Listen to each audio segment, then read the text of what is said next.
Fox Sports. We are Baltimore. We are Ohio.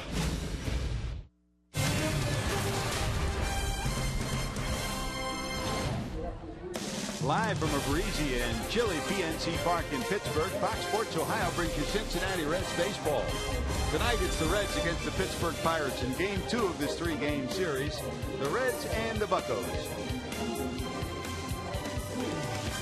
Hi, hello, and welcome to Pittsburgh, everyone. Along with the crafty left-hander Chris Welch and Jim Day, I'm George Graham. Chilly night here, but some major news coming out of PNC Park, and the numbers tonight are important. 13, 1, and 38. 13 losses in a row for the Reds. They try to erase that. For the Pirates, 1 is their magic number to clinch home field advantage. But the big story for the Reds, number 38, Brian Price, his number, will be back as the Reds manager in 2016, fulfilling the last year of his contract. That news came from Walt Jocketty today. Well, it did come from Walt Jocketty. It was kind of curious because he signed for next year anyway. He signed a 3-year contract, Brian Price did. This is only the second year. But when a team struggles, there's all sorts of rumors out there as to whether the manager is coming back or not. And I guess Walt Jocketty decided to answer all those questions here this afternoon. Walt said he didn't want to let it hang any longer, so he met the media in the clubhouse today. We haven't won a lot of games, obviously, but we've still played hard, and I think that has a lot to do with Brian's leadership and persistence to try and put a winning lineup together every night. And we just feel that given the opportunity to make some changes with player personnel this winter, we give Brian another opportunity to try and get us back into contention. It's one thing to go through the labor pains, but I think you want to be there to deliver the baby. You want to see that the challenges that we've endured, we've worked our way through. We've reestablished the talent that we need to be competitive in the division and go out there and win divisions and get ourselves to places we haven't been in a long time. Well, stage one is, Walt Jocketty says Brian Price will be back. No decision and no announcement on the coaching staff. He said that'll come in a couple of weeks. Well, I don't think this is a rebuild by any means. When Brian Price talks about being around to deliver the baby, this is a ball club that's been together for a long time. They've got a lot of players that are veterans that are signed for many years from now. So the time to win is right now. That was the idea behind Bob Castellini when he said at the beginning of the year that's coming out of spring training. Brian said it. Walt said it too. So I think the onus now is on this front office to make sure that they improve the areas they need to improve in going into next year, knowing they're going to have Brian Price back, and we'll see if they're able to do that. Well, one of those big names is Joey Votto. He continues to swing the bat and set records. JD will have that story next on Fox Sports Ohio.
Cincinnati Reds baseball on Fox Sports Ohio is being brought to you by Cincinnati USA Regional Tourism Network. Stay close to CincinnatiUSA.com. Chevy, check out our award-winning lineup only at your Tri-State Chevy dealer. And by Skyline Chili. Hey, feeling good? It's Skyline time.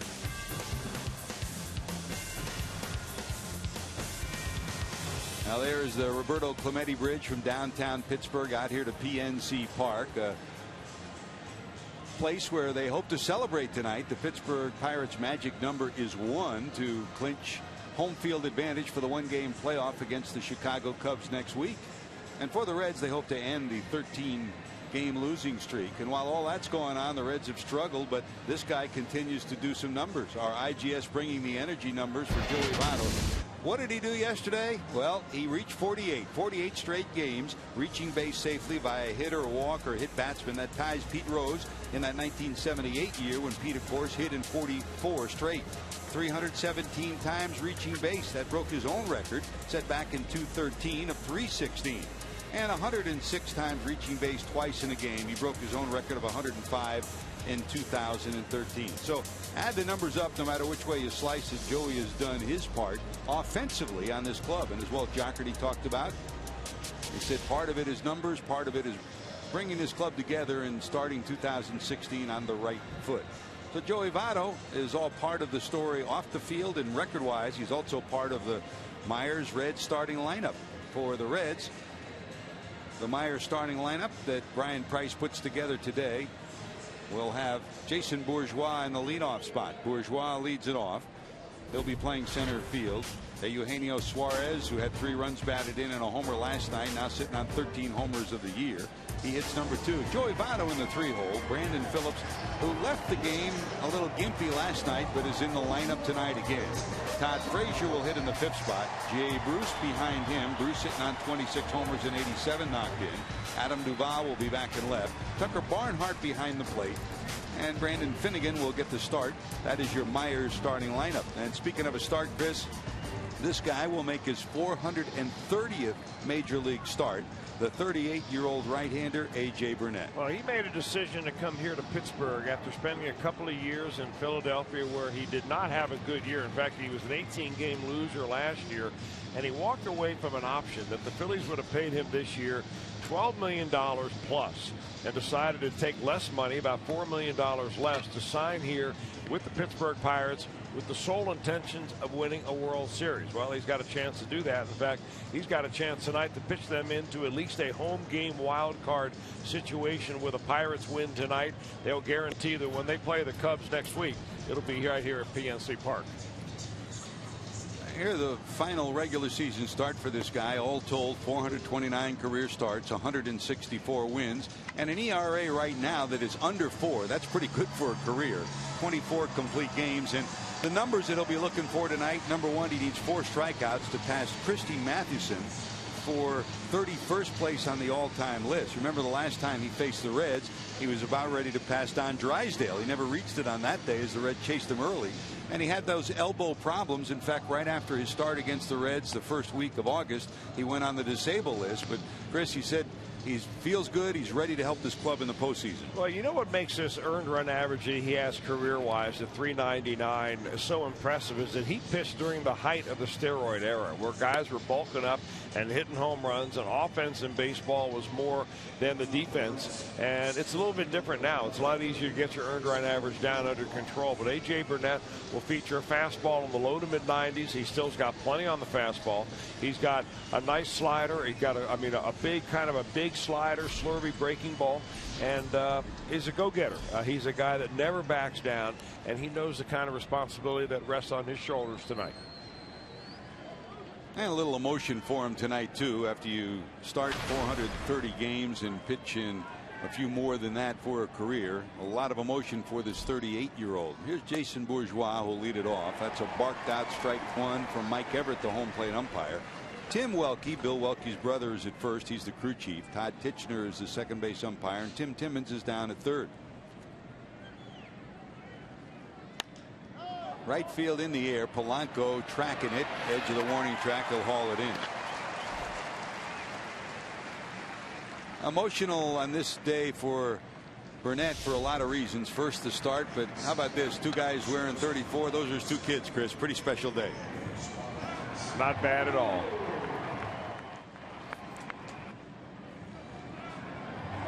They're like his dad. Remember earlier when AJ was pitching in Florida, he had the afro, and then he's had every hairstyle in the book, and I think his kids both have taken after their dad, huh? Here's Suarez, a homer and a run-scoring single, 3 runs batted in last night. Eugenio and Walt Jocketty today talked about renewing Brian Price, who will be back for the final year of his contract next year. He talked about everybody getting better, and he talked about the ability to see some of the young players and the positive things some of them have done. And I guess, Chris, if you look at the young players that have had a chance offensively, this guy's probably at the top of the list. Well, I mean, there haven't been that many regular players, meaning everyday players, non-pitchers, that have had a chance to play a lot. And Suarez is one because of the injury to Zach Cozart, and he has really taken full advantage of it. He showed, I think, more hitting power than anybody thought that he would have. He hits for a nice average. He's one of the top hitters on the league average-wise, and they're going to figure out a way to make sure he gets in the lineup next year. He has been very impressive. And talking to Brian Price today, he reiterated that if the season were to start tomorrow and Zach Cozart was healthy, Zach Cozart is still his shortstop. The hope is they'll find someplace else to get at bats and get playing time for Eugenio Suarez. And all the indications we have, and the other man that Walt Jocketty mentioned is Devin Mesoraco behind the plate. Both Devin and Zach say the rehab is going great. They both feel great, and they're both looking forward to spring training in 2016. 1 ball, 2 strikes. Line drive center field. The kid keeps hitting. Oh, 1 out, 1 on for the Reds. I'll check your 4 defensive alignment for the Buccos. The guy in left did it again last night. He robbed the Reds of a run that might have ended the game after 9, with the Reds winning it with a diving catch at left. Marte back at left. McCutchen in center. Polanco's over in right. Great defense, and Marte, of course, had the game-winning homer last night. Ramirez, Jordy Mercer, Harrison, Morse across the infield, and Francisco Cervelli behind the plate. This is a defense that has struggled, and Burnett throws it away. Going to second will be Suarez. He'll turn, and he's going to head for third. Here comes the long throw, the slide, and he is in there. Well, just as we were about to mention, if there's one weak spot in this Bucco team of 2015, it is their defense. They are next to last in the National League in defense, and they've done this a lot, Chris. You really got to ask yourself, though, A.J. Burnett, I mean, he's the most experienced player on that field right now. Why would he even throw over there to first base? Suarez isn't going anywhere. He doesn't have any stolen bases, really, to speak of. The Reds don't have much of a running game going on at all without Billy Hamilton in the lineup, and yet he throws the ball down the right field line and gets him to third base. So the at-bat now for Joey Votto, which with a man on first base is one thing, but with a man on third, completely different approach he can take. Here's Votto, 316, 29 homers, 79 knocked in. Digs in against Burnett. Suarez off third, and a modified shift against him. Ramirez about 20 feet off the bag at third. The shortstop Mercer almost behind the bag at second. It's kind of interesting, really, because the infield is playing back, and that's the first thing you look at. There are teams like the Cardinals, when under Tony La Russa, they would never play the infield back, even in the first inning like this. But the Pirates are going to give the Reds a run on a ground ball. That's a strike, 1 ball and 1 strike. Votto in his career is 10 for 31, 323, and a homer against A.J. Burnett.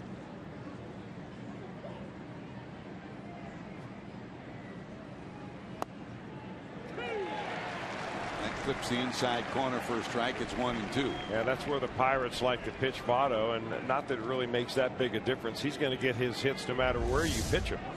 But if you can get it in there, and that's a tough spot for a right-hander to get in consistently, that's a spot to try to get it. He normally fouls that pitch off. Now he chokes up a little bit more to make sure that he can get that bat head on an inside pitch. Setting up way inside is Cervelli. And that's exactly where they, it's been this way all year long, and it started last year. They just keep pounding Votto in, no matter who pitches. And he fouls them off. I mean, we saw a rarity last week when Joey Votto actually pulled one of those inside pitches down the right field line for an extra base hit. Normally, he fouls those off until the pitcher finally makes a mistake out over the plate, and he puts the bat head on the ball. Cervelli taps the ground, wants it down, way down. There's the 1-2 again. Fouled off. It's funny, for as much as they pitch Votto inside, there's two things you never see Votto do. Number one, he rarely, if ever, fouls a ball off his front foot. And then number two, he rarely, maybe once every 2 years, will pop a ball up in the infield. We've already seen that this year, so he's not due until 2017 for that. Him and Adam Dunn, right? 1 ball, 2 strikes to Joey. Trying to get a run in for the Reds. Burnett to the stretch. Inside again. Look, he set up a foot inside off the plate. Look out. Did that hit him? Just did miss his shoulder. It's been a long time, Chris, since you've seen a guy set up that far inside. Amazing.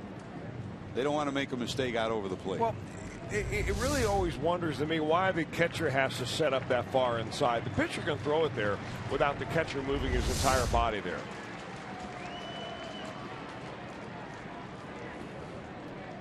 But maybe they want Joey Votto to know we're coming in there, and that's the way you signal it.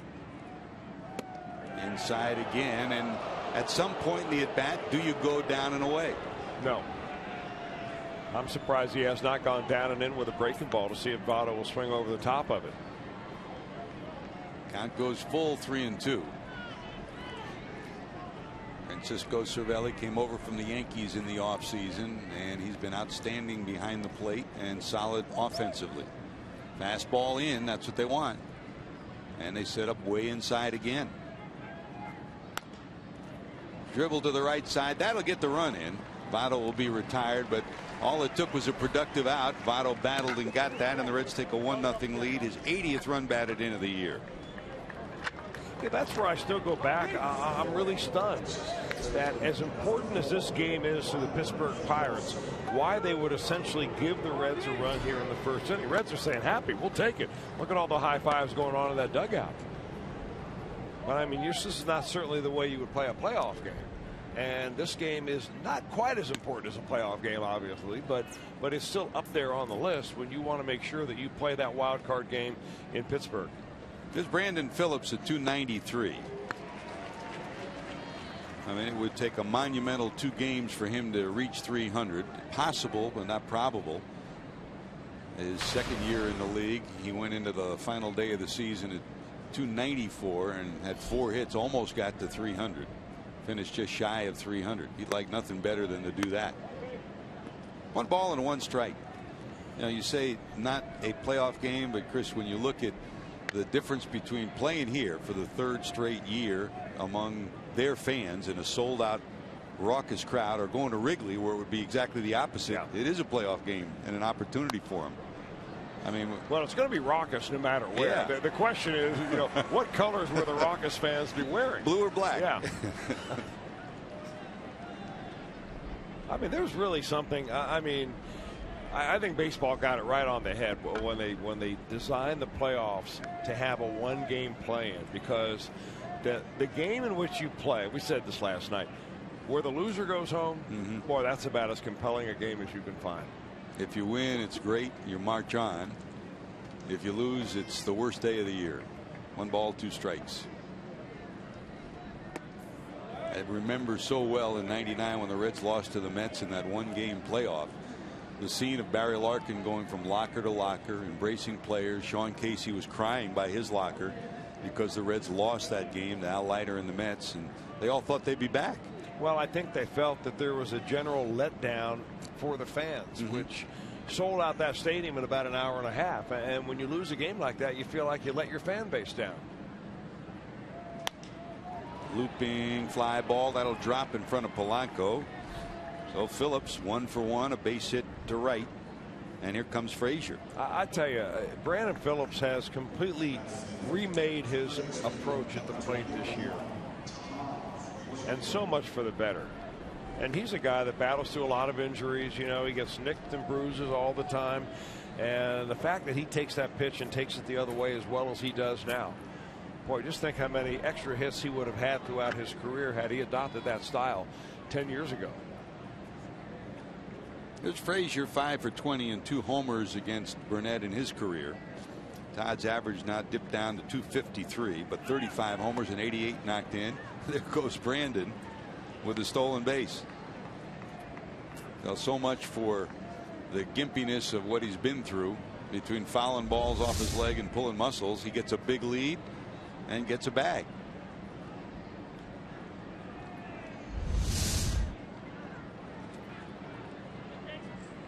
He passed the 20 stolen base mark again about 2 weeks ago and continues to add to that, now up to 23.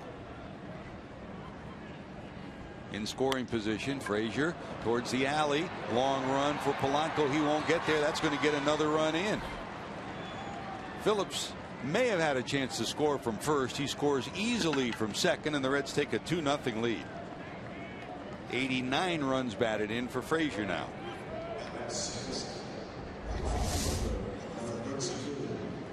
Frazier gets a pitch up and he takes advantage of it right there. Doesn't pull off that ball at all. I mean, that's where his strength is. When he gets the ball out over the plate, he drives himself right into it.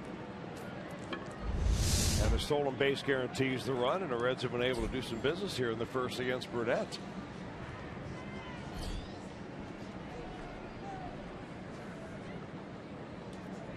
So another runner in scoring position. Here's Jay Bruce at 226, 26 homers and 87 knocked in. That pitch is up high for a ball.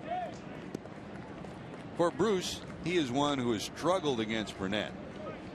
Only 3 for 33 at 0.91.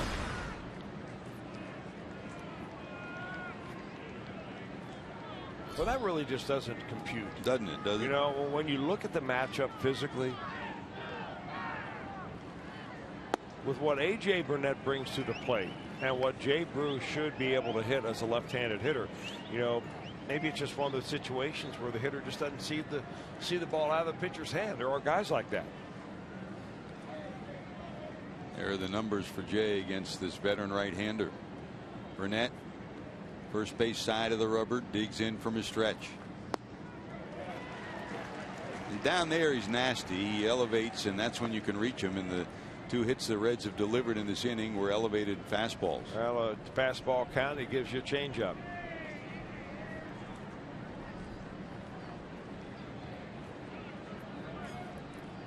Two and one.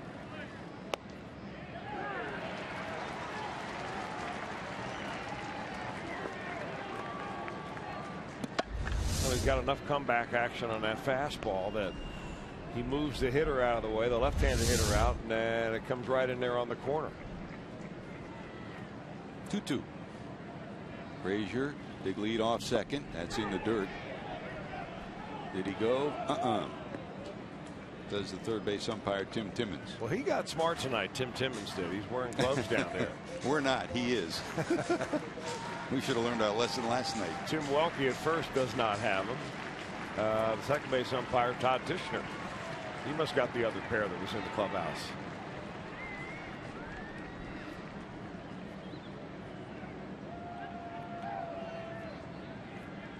Full count, 3-2. That's up high, ball 4. So 3 hits and a walk. The Reds have first and second with 2 runs in already. And here's Adam Duvall. And out goes Cervelli to talk to Burnett.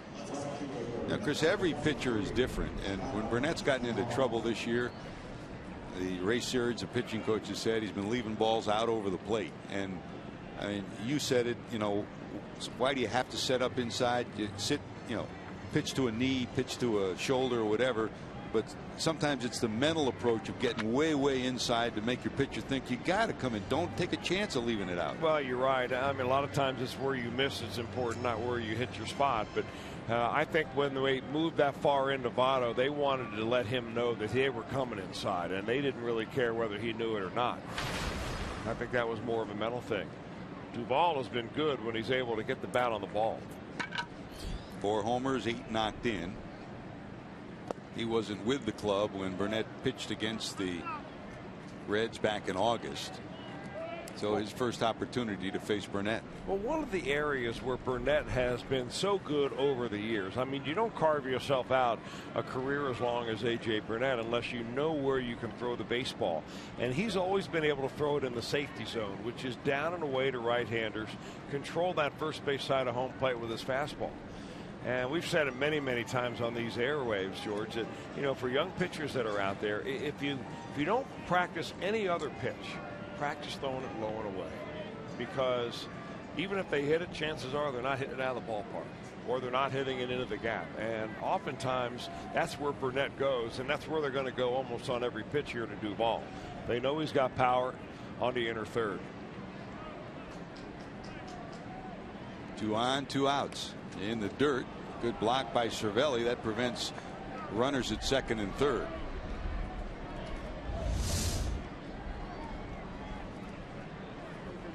Blocked out with his right forearm. And he checks it out. It's already wrapped. He's got hit a couple of times. What catcher doesn't? I mean, Johnny Bench always talked about the 500,000 times you end up getting up, getting down as a catcher in your career. Toward short. They'll go to first and get the out. The Reds will strand 2, but they get 2 and lead it 2-0 as we go to the bottom of 1.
Pirates, another pretty good crowd on hand, probably around 30,000, and they'll pass their all-time record for single season attendance at PNC Park tonight and set a new record tomorrow.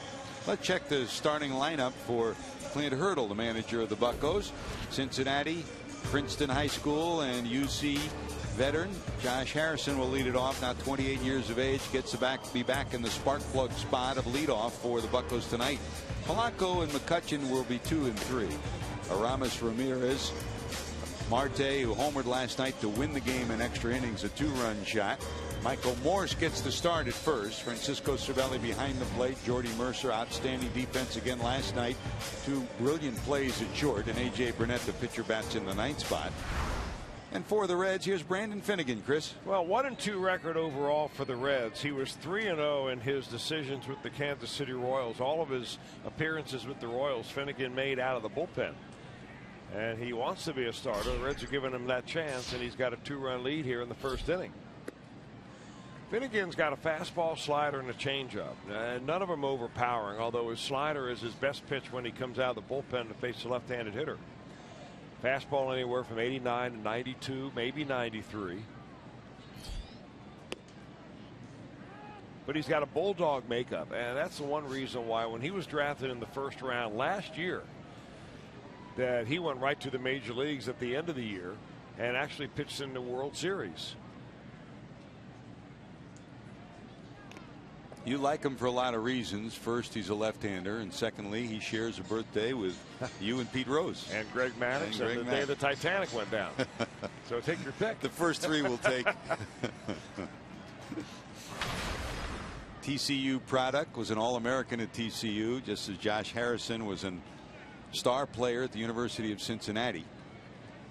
1 ball, 2 strikes to Josh. Breaking ball down and in. And a smile on the face of Brandon today. TCU beat Texas 50-7. They're now 5-0. So a big TCU rooter. Well, how about the Texas Longhorns? Woo.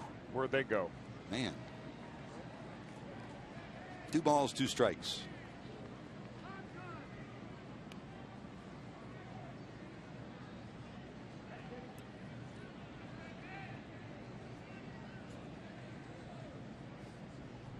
Another Texas native gets his sign into his windup.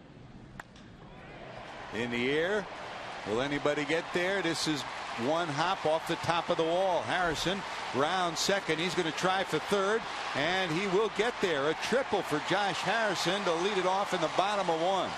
That's the kind of energy he brings to every team he's ever been on. I'll tell you, the ball sounded great coming off his bat.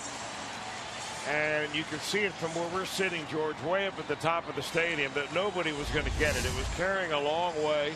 It was hit solidly, and Harrison takes the ball the other way with a leadoff triple. Now, he slipped a little bit as he was heading into second base, and I was curious whether he was going to continue on right about there after he hit second base, but he was already on his way to third base. Nobody holding him up. You know, with the addition of Aramis Ramirez, he's lost some playing time, lost some starts, although Ben Hurdle tries to double switch him into games and pinch hit him late in games. So, you know, every opportunity he gets, he said, my job is to provide energy right off the bat. Boy, did he do it tonight. So a runner on third, nobody out. Here's Polanco. The Reds keep the infield back. They will give up a run for a ground ball out. Polanco at 256, 9 homers, 51 knocked in. You're Brandon Finnegan and you're thinking about leaving that runner at third base. A strikeout is a must right here. Harrison will score. The Reds will get the out, and it's a 2-1 game.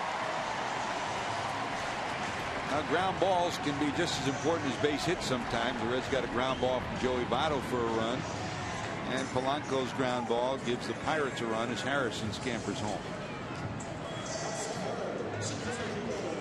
Saw it last night, Chris. The Reds built up a 4-0 lead and saw the Pirates come back, tie it at 4 in the 6th, and then win it in extra innings. It's been a familiar refrain for the Reds all season long, scoring early, taking a lead, but not being able to hold a lead, sometimes due to the bullpen, but even more importantly, not being able to produce runs late. Here's McCutchen, striving to get to 300. He's at 296 coming into tonight. 23 homers, 96 knocked in. That ties his previous career high at runs batted in.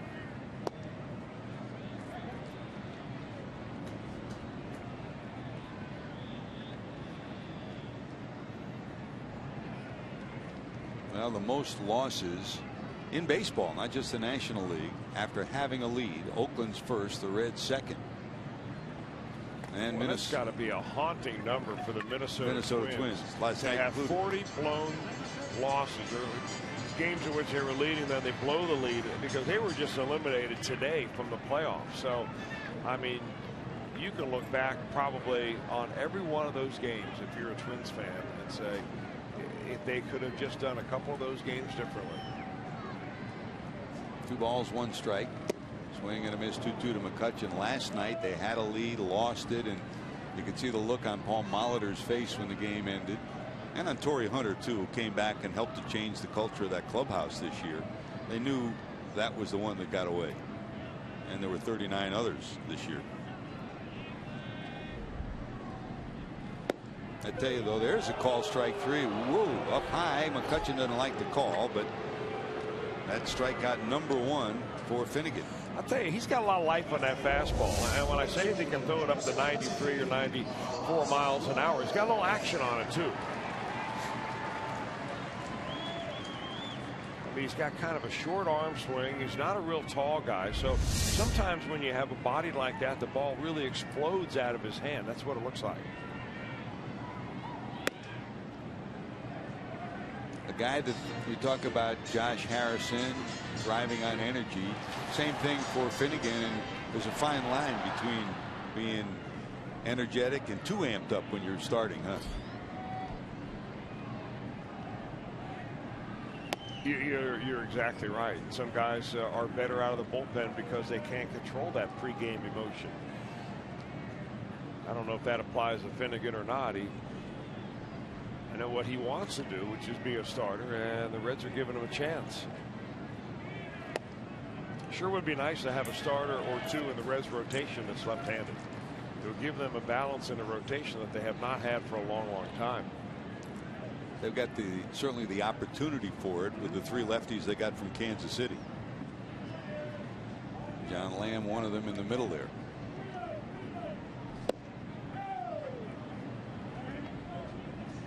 You know, we brought up, or you brought up Don Gullett last night. You said that Ray Searage kind of goes about his business as a pitching coach the same way Gully did as a pitching coach for the Reds. You know, Finnegan reminds you a little bit of Don Gullett as a pitcher. That's right.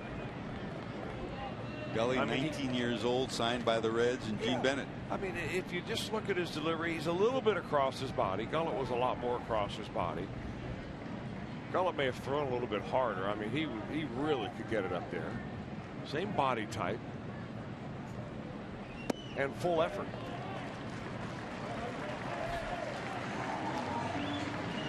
Of course, one of the greatest lines ever about Don Gullett was uttered by a great Pittsburgh Pirate, Willie Stargell. The first day that he ever made his major league debut, I believe it was against the Pittsburgh Pirates. A story that was always retold by Gene Bennett. Said that looked at Gullett and Stargell said, "That boy can throw a ball through a car wash and it wouldn't get wet." Maybe one of the greatest lines ever to describe a fastball. Pops had some special lines, didn't he? I mean, we're blessed in Cincinnati to have our statues outside Great American Ballpark. Here there's a giant statue of Clemente, another one of Stargell right outside the front gates. So there's a walk to Ramirez. And here's the culprit from last night, Chris, Starling Marte. I mean, he's done it with the glove against the Reds, and he's done it with the bat. Last night, his big swing, a 2-run home run, the difference in the game. Opposite field home run with a lot on it. And, you know, we talk about sometimes the struggles that Andrew McCutchen has had. Look at that, 19 game-winning runs batted in this year. That's a Pirates record. And for the Pirates last night, it was their 11th walk-off victory, and they have 30 walk-off victories in the last 3 years. That's more than any other team. I didn't know they kept that stat anymore, that game-winning RBI stat. They got stats for everything. I mean, that's a throwaway stat there, don't you think? Well, I mean, it's like, I mean, you just happen to drive in the run is the determining. Could be in the first inning. I mean, yeah, exactly right. But it's good for arbitration, isn't it? Everything is good for arbitration. All you need is a spin doctor. I think everybody's got one. No balls, 2 strikes. Finnegan to the stretch.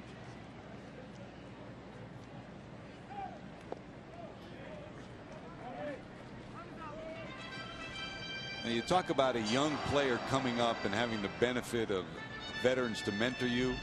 Well, for Marte and Polanco, I mean, talk about it for the Reds, say Billy Hamilton. When you have a Andrew McCutchen next to you, who's been through it, been an MVP, I mean, he's mentored both of those guys so well in the last 2 or 3 years. And at times a shield for them, too. They better hustle. This guy can run. Not in time. That's not Suarez's fault.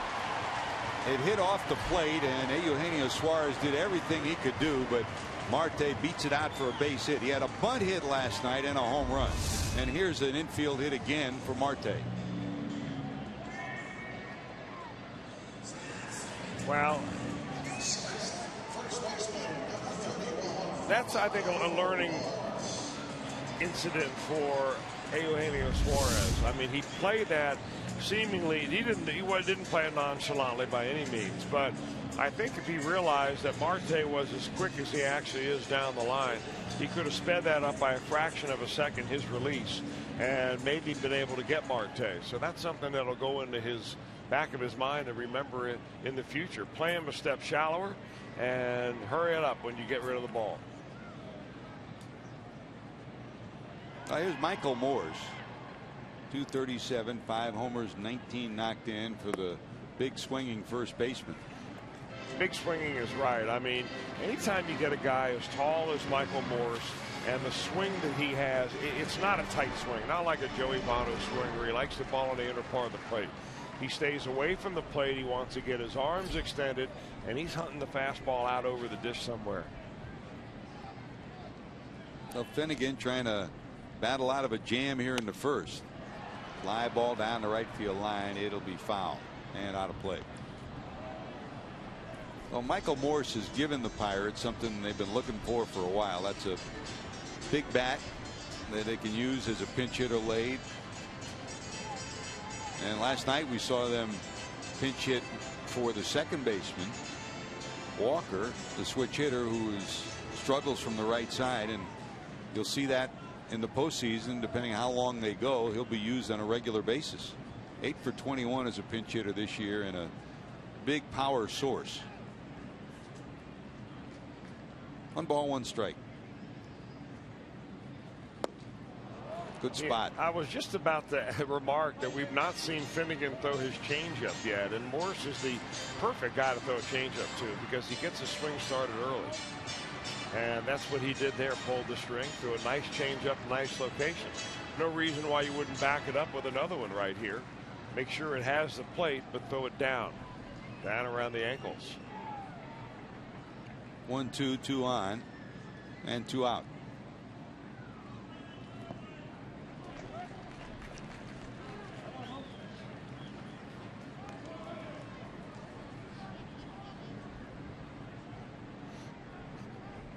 Well, decision pitch right here.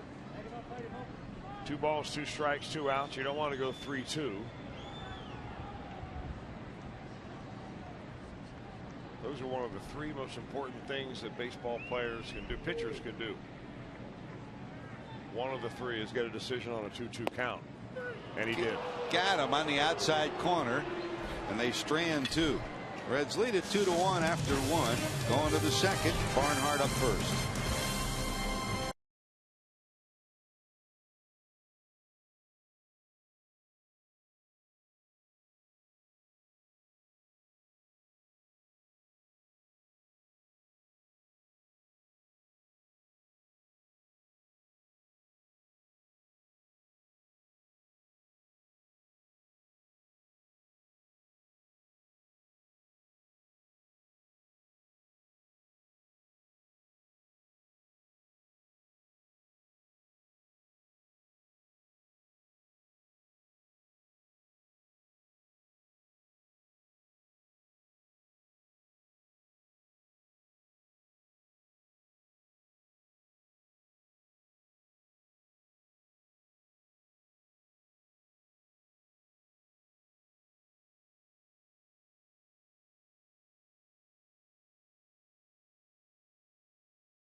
As they trail the Reds 2-1. I'm Jim Day. The guys talked about A.J. Burnett announcing his retirement after this season. Tonight could be his final start, depending on what happens in the wild card game. But check out the gift that he got from his agent when he got to the ballpark today. They call him Batman.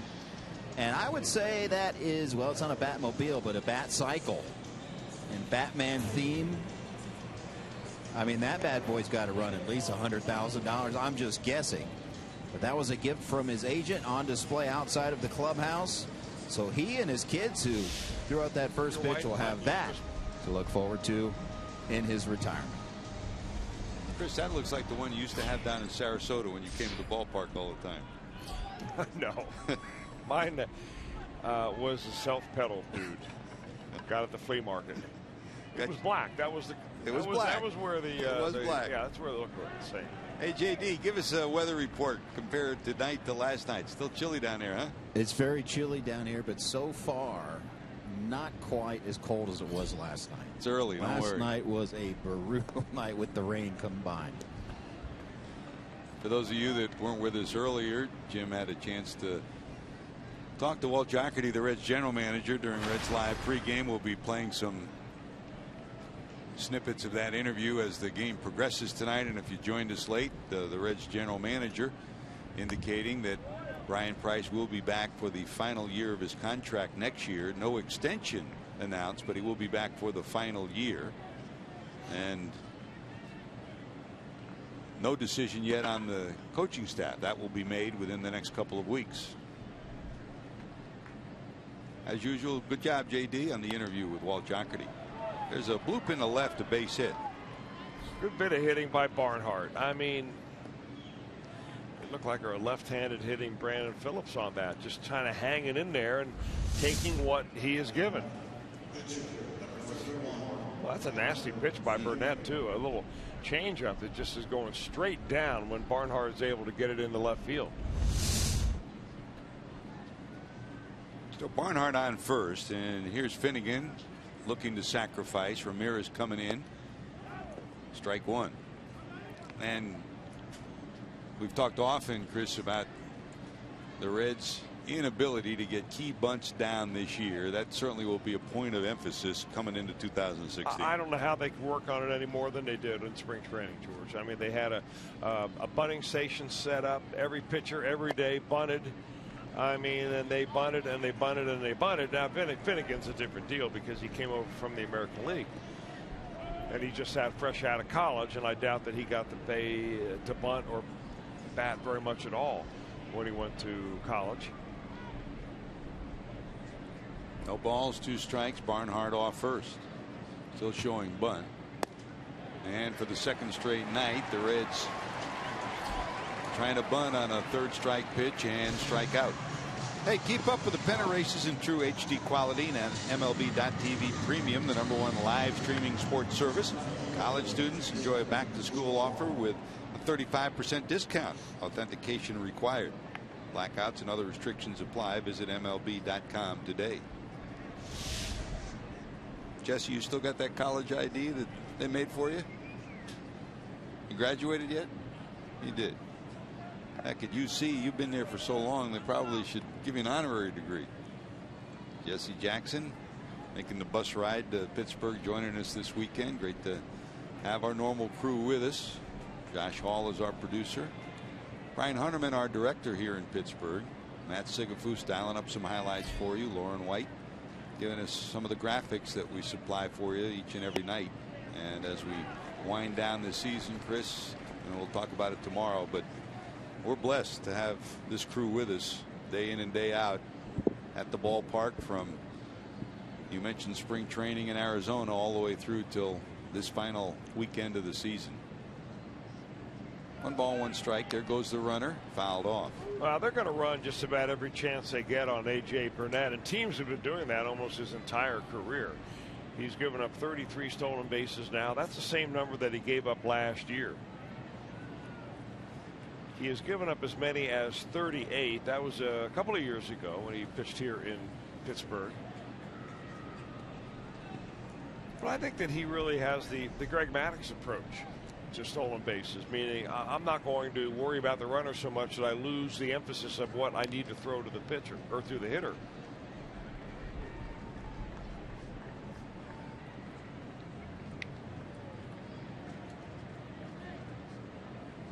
Barnhart inching off the bag at first. Burnett to the stretch. Runner not going.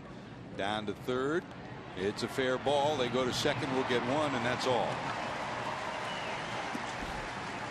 So Bourgeois will be on. They get the force at second, and there's 2 away.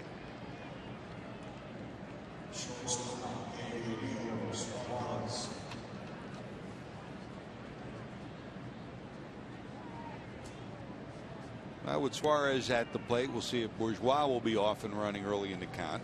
Eugenio singled to center, and then when Burnett tried to pick him off and went past Morse into foul territory, and Suarez wound up at third where he scored on a ground out by Votto.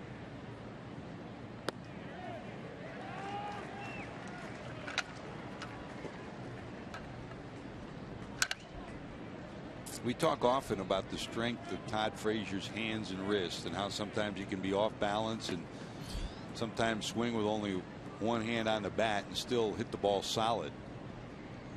Suarez has that similar strength in his hands. Not quite Todd Frazier's, but strong.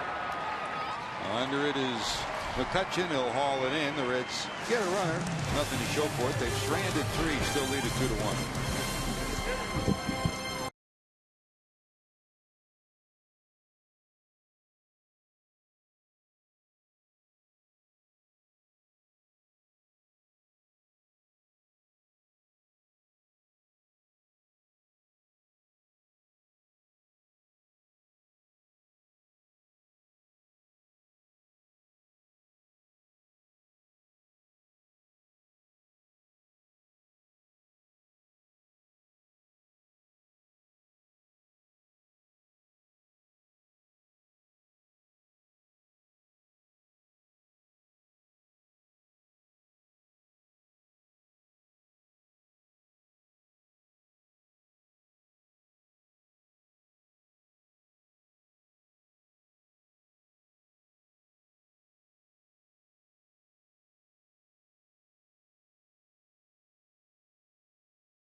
For the Reds, who are 6th in the National League defensively. Duvall in left, Bourgeois in center, Bruce in right, Frazier at third, Suarez and Phillips a double play combo, and Votto 9 errors down at first, and Tucker Barnhart behind the plate catching Finnegan. That's your 4 defensive alignment. Reds don't have Billy Hamilton after his shoulder surgery. They expect him to be back in 100%, but they've got good center field play from Jason Bourgeois taking over for him, and Tyler Holt, who they picked up this week, Chris. He's made 2 fine catches last night, and he's shown he can play center. Interesting piece. I'm not sure where he fits in long term, but he'll get a look in spring training, pretty much guaranteed. There's Francisco Cervelli, 296, 7 homers, 43 knocked in. And the Pirates overall are 4th in the league in average and in the top 3 or 4 spots in most of the power categories, with the exception of home runs. They've only hit 139 homers compared to the Reds 165, but they produce runs. And you look at this lineup. I mean, McCutchen at 296, Harrison 280, Marte 286, Cervelli 296. Guys that put the bat on the ball. Cervelli's had a productive season behind the plate and productive alongside the plate as well. 0-2. And you lose a Russell Martin, you gamble that Cervelli could be the guy, and they scouted the right guy. Traded an outstanding reliever for him, and they've gotten everything you could want from Francisco Cervelli. And Russell Martin's had a great year in Toronto. That's a call, strike 3. Well, Finnegan has had 3 borderline calls go his way. All 3 of his strikeouts have been looking. And all of them have been on the outer part of the plate, and he really paints the dish right here. Get that little detail brush out and get it right on the black. Good squeeze job by Barnhart, too. You know, a lot of the key to being a good framer as a catcher is to get your glove there on time. If you're holding your glove at a certain spot and the pitcher hits it to say 6 or 7 inches one way or another, if your glove gets there late, it looks like you're lunging to catch the ball. You have to anticipate where that ball is going as soon as it comes out of the pitcher's hand. Get your glove there and then kind of try to draw it back to the center of the plate ever so slightly. And part of that is getting your glove there on time. Suarez, quick flip. They'll get Mercer at first. There's 2 away. The Reds over the years have had some great catching instructors. I mean, we spent many years watching Russ Nixon work with the catchers down in spring training.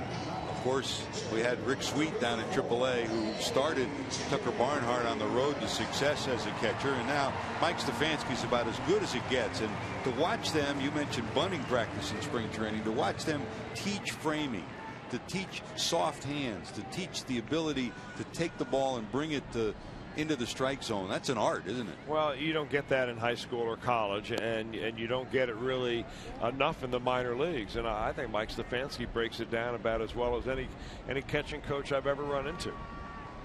He learned. You're smart to listen to him. Dave Ricketts, the former Cardinal catching coach, was the guy who taught Stefanski, and Ricketts was about as good as anybody I've ever been around. In fact, he's a young man that played here at Duquesne. Dave Ricketts and his brother, 2 outstanding players at Duquesne. Here's Burnett, 125, a homer, 5 knocked in. 1, 2, 3 would be nice for Finnegan here in the second.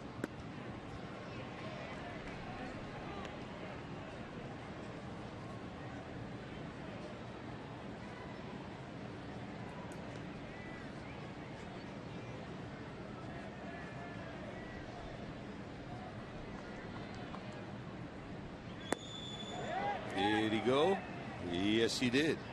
4 strikeouts for Finnegan. He has a 1, 2, 3 second. A discussion.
Jocketty announcing that Brian Price will return for the 2016 season, the final year of his contract. And when you have a losing season like the Reds are having, there are many questions that come up within your fan base. It's human nature.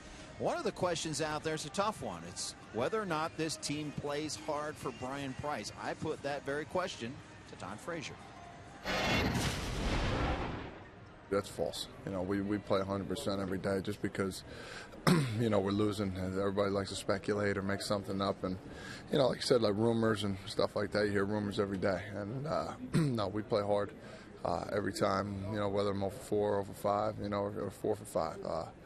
You know, that's, you know, it bothers you inside to even hear that because, you know, we take our profession serious and, you know, I'm playing hard every day and so is this team. And guys, you heard on the pregame show, Todd Frazier did back the decision. Doesn't want to see a change in a manager. There might be some changes on the coaching staff, but kudos to Frazier for not getting upset at the question. It's just one of those that happens within a fan base when you have a season like this. Thanks, JD. Votto flies out to left for the first out of the top of the third inning. Joey bounced out to second to knock in a run. First time up, and you know his story, sitting on 48 straight games. Tying Pete Rose for the all-time Reds record, being on base consecutively by a hit or walk or a hits batsman. One out, and here's Phillips, who singled to right back in the first inning. You know, Chris, it's so interesting. Last night, I mean, every defeat hurts, but you lead 4-0, you lose a 4-run lead, game gets tied, you lose it in extra innings on the Marte home run. Todd Frazier last night went 0 for 6 on the night with 3 strikeouts. Last time up, he hit one to the warning track that could have won the game for the Reds. But who was by his locker last night answering questions, and who was one of the first to get to the ballpark tonight? Number 21. And that's the stand-up guy. Well, he is, and that's one reason why he is one of the leaders of this ball club. And I say one of the leaders because you need several. And I mean, Frazier's a rah-rah guy. He's a high-energy guy. He's also a guy that works very hard, and that doesn't go unnoticed by his teammates. Glass is always half full, not half empty for him. Bouncer down to third, but foul. 1 ball, 2 strikes. But when you evaluate this ball club, you have to be honest. And the fact that this starting 8, with the exception of Suarez this year, has been together for as long or longer than any other National League team. So you're not rebuilding, and it's not only the bullpen that has been the problem this year. Swing and a miss, the throw to first in the dirt, and he is called out. We'll see if Brian Price will challenge this. Did he keep the foot on the bag as he dug it out of the dirt? Brian's waiting for Rob Coughlin to send an indication. It looked like his foot may have come off. Take another look. Long stretch. I mean, Michael Morse resembles an oak tree falling down out there at first base, and he kind of fell over the bag as he was able to put the glove on the ball. He thought that throw might come on the foul territory side of first base. That's why he set up that way. And when the ball went on the other side of the bag, that's why it was so awkward. And he did keep the foot on the bag. So a strikeout and a 2-3 put out, and here's Frazier. Frazier doubled in a run first time up.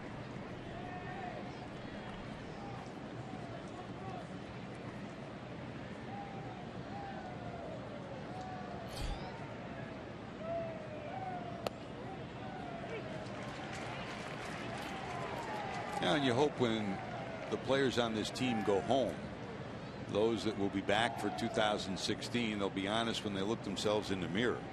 I mean, the manager and the coaches can set the direction of a team, but players run the clubhouse, and players have to be invested in their team, in each other. They have to be able to communicate with each other. They have to be able to get on each other when a teammate not necessarily doesn't produce. I mean, everybody tries to produce, but when you don't give your best effort and when you mentally don't play the game, that's what the good teams do. The Reds are right now sitting on 63 wins. In order to get a postseason ticket this year in the National League, 95 wins in this division was necessary to do that. And that number is not going down anytime soon. That's a lot of wins to make up between now and next year.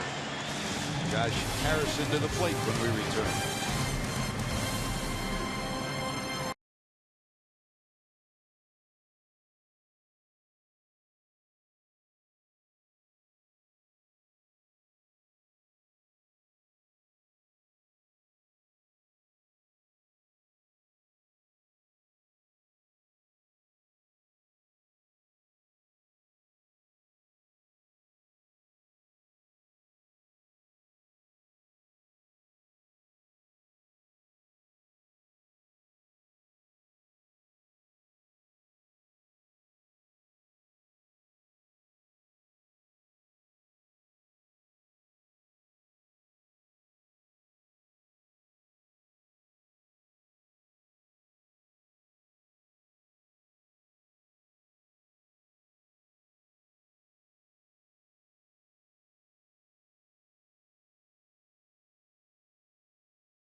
By Elk and Elk, serious lawyers for serious injuries. Off what you were talking about, Chris, the best record in Major League Baseball, and 3 of these teams coming from the Central Division. The Cardinals 100 wins, the Pirates, the Cubs. The top 3 records in MLB have never come from the same division since divisional play started in 1969.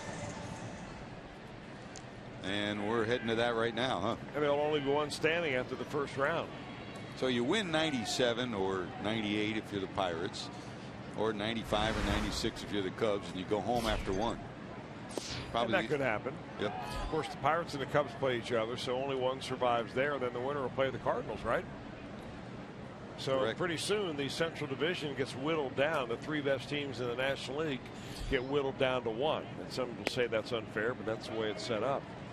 My point really being was that, you know, if 95 is a minimum number that it took to get into the playoffs this year, and you're sitting at 63 wins for the Reds, you've got to figure out the changes that you make between this year and next year will get you 32 more wins. Doesn't happen often.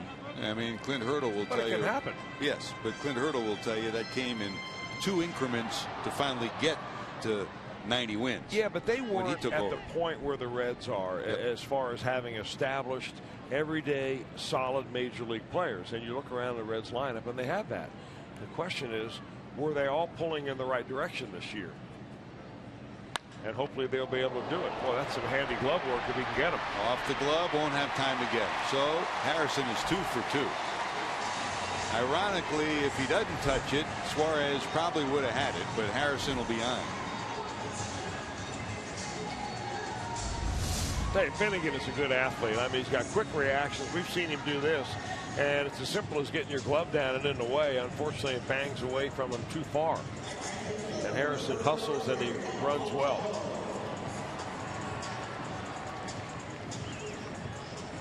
So leadoff hitter on for the second time in 3 innings. Harrison tripled and scored on a ground out in the first. Here he singles.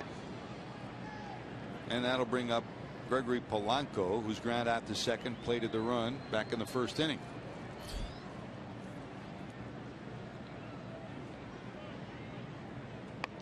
Gets a bunt down.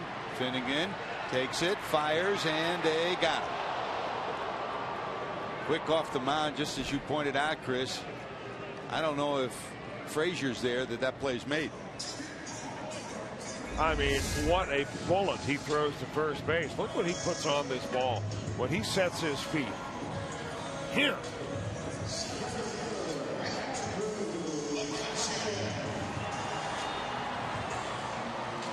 Runner goes to second, so a runner in scoring position for McCutchen.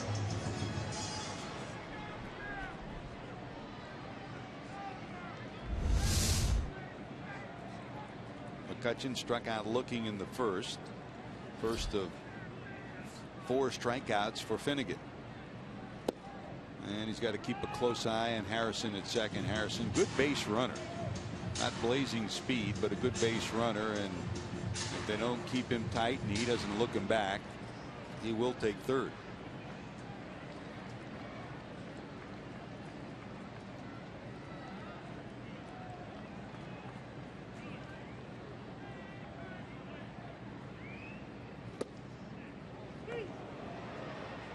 And McCutchen in a hole again, 0-2.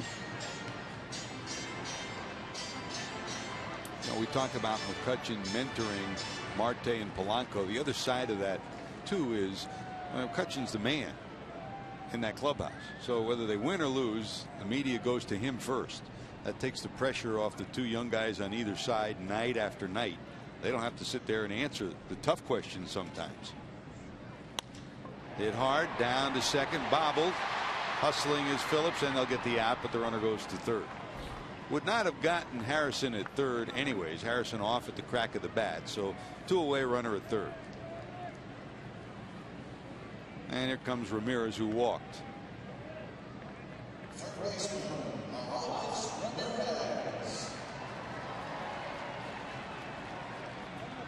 There, we talk about the makeup of a clubhouse and the makeup of your starters, Chris. The one thing we've seen among the young pitchers that the Reds have, and there's some competitors in that group. I mean, you mentioned Finnegan. Finnegan's there.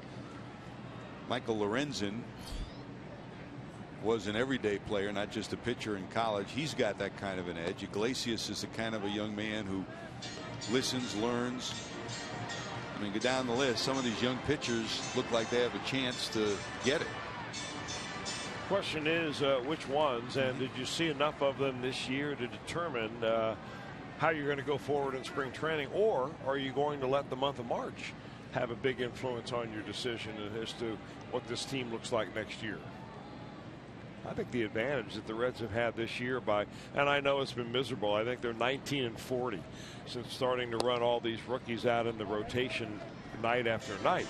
But the value that they get by being big league pitchers is something that you don't get on a normal year, and the ability for the Reds to see them in a major league environment, unlike spring training, which in my opinion you can be really fooled in the month of March down there in Arizona. And so the Reds have had a chance to really do some evaluation up here, and not very many teams very often get a chance to do that. You didn't want to lose Cueto in league, but the one thing you had to find out by the end of the year, could some of these young pitchers pitch at the major league level? You don't lose them anyway. Yeah. I mean, they're both free agents. But you knew they'd be gone next year, so you had to find out who could pitch up here for next year. Question is, have they determined that yet?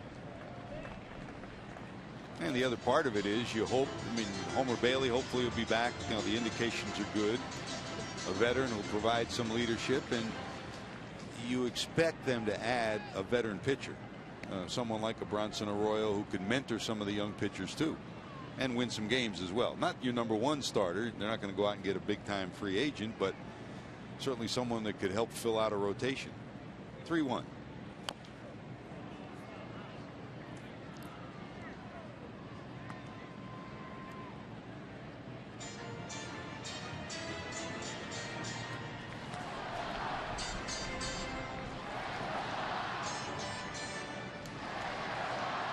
You mentioned potential leaders. I mean, sometimes it comes from a starter, sometimes a reliever, sometimes an everyday player. It doesn't have to be just one person. Could be 3 or 4 people in different ways that bring a team together. Full count, 3-2, runner at third. High in the air to center field. Jason Bourgeois there. He'll squeeze it. Leadoff hit. Finnegan dodges the bullet. When we return, Jay Bruce to the plate.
Wednesday night at the Cintas Center and Xavier's campus against the Atlanta Hawks. All the action begins at 7 right here on the home of the Cavs, Fox Sports Ohio.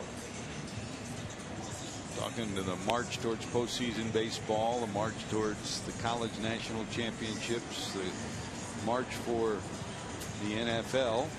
Tomorrow the Bengals will take on Kansas City at home. And the march for the NBA title too. Could this be the year that the Cavs close the deal?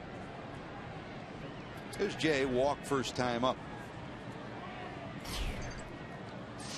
And in spite of the plight of the Reds, there is a pretty good contingent of fans walking around the ballpark today and around downtown. A bunch of folks in their Reds red jackets, sweaters, and tonight some blankets too. In fact, we met 3 young ladies, one from Oregon, one from Columbus, one from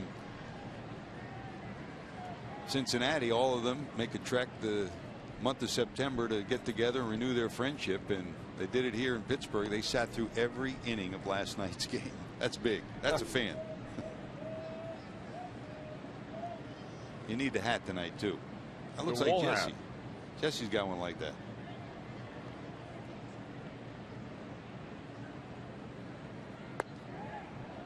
Inside to Bruce. 2 balls and a strike.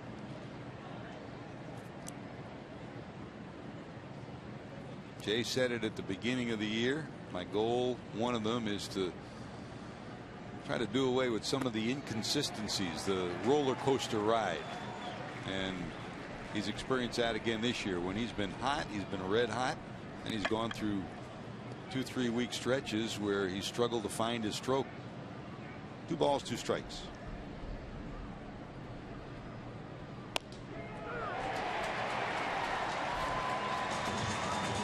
Fastball in, and that's a strikeout.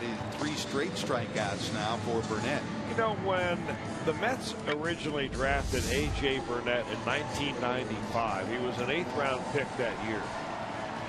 And you go back and look at that 1995 draft, and that was the year, believe it or not, get ready for this, the Reds drafted in the 1st round Brett Tomko, who had a nice major league career, but he's also been retired for about 7 years. At least at the major league level. At the major league level, he's been around. I mean, they drafted Jason LaRue that year, Ray King, and I mean, to survive, you're a real survivor if you've been around as long as A.J. Burnett, and you're talking about being drafted the same year that these players who were drafted then, who've been retired for 8 to 10 years. And the irony of it is, for Brett Tomko, I mean, when he first came up, he was just like AJ. He was a hard-headed young man who at times did not take direction. And I mean, twice he has pitched with teams that made it into the AAA World Series, and he was on those teams because he's a mentor. He was a mentor to these young players. So sometimes it clicks. It takes a while for that to happen. There's Barnhart, singled his first time up. Burnett started with the Mets, traded to Florida, 7 years with the Marlins, and then on to Toronto, the Yankees for 3, where he of course did go to the World Series. Then as a free agent signed with the Pirates for 2 years, left and went to Philadelphia for 1 year, and came back for his final year in Pittsburgh. 430 major league starts. One-time All-Star. And that was as a Pittsburgh Pirate. How about that? 4 of the last 5 strikeouts. 2-1 Reds.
plays of the season, and we have reached number 7, and that would be that guy right there, Brandon Phillips. In fact, he makes so many plays that we have to give you a montage. It can't be just one play. How about the backhanded flip right here? We've grown accustomed to that. But this one, backhanded flip up and over Votto to the covering Pedro Villarreal. And how many times have we seen behind the back going to the second baseman for a double play? Cozart on the other end of that double play. And then perhaps one of the plays of the season in Major League Baseball. Phillips, boom, one-handed grab by Suarez to get the force out. And guys, that is number 7, and perhaps a little underrated, because how many times have we mentioned that we just grow accustomed to seeing this on a day in, day out, night in, night out basis. So that's moments number 7, and perhaps a little undervalued by even us. You know, I mean, you could make a top 10 list of his best plays of any year, and they were good enough for the top 10 for the team. Does that one, the behind the back flip, does that clip the top of the list for you, JD, after watching all these for all these years? Yes, it's actually. Me too. It would have to be in the top 3. He always alludes to a play that he made his very first year as a Red, and it was right here in this stadium, in which he went out to get a ball and then turned around and threw a runner out at home plate all in one motion. It was a spectacular play. And he always alludes to that as one that he made right away with the Reds. And I remember that was Javi Valentin, who had the leap to make the catch and the tag. It was a great play at both ends, and that won the game. That was a game ender. End of the game. He's something else, isn't he? So, Jim Day, who is doing the judging on these plays as to rank them? Well, it was by committee, Chris. Okay. Jim, JD, and James Day. The 3 of them. Yeah, I can't wait to see the rest of them. I mean, if that's number 7, we are ready to be thrilled here between the rest of this game tonight. And of course, I imagine we'll see the top plays tomorrow as the Reds play the last game of the season. It's kind of exciting. Well, I mentioned undervalued. Hope we didn't outdo ourselves. 2 ground balls to short. Marte and Morse are retired. Hey, how about this?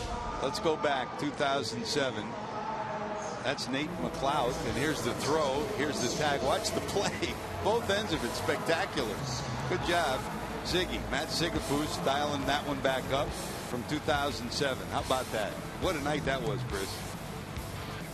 Game winner, and everybody celebrated. Wow. I forgot all about that play. That was a smiling scoreboard night, wasn't it? He's always smiling. There's Cervelli. Struck out first time up looking.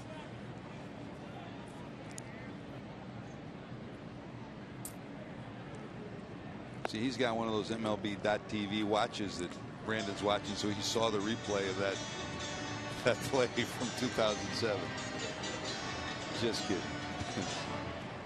Or maybe those are Google glasses.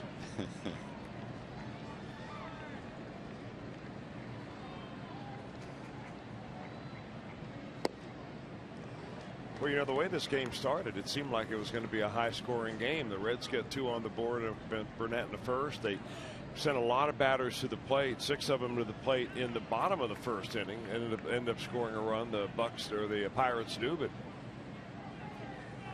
both pitchers have really settled down.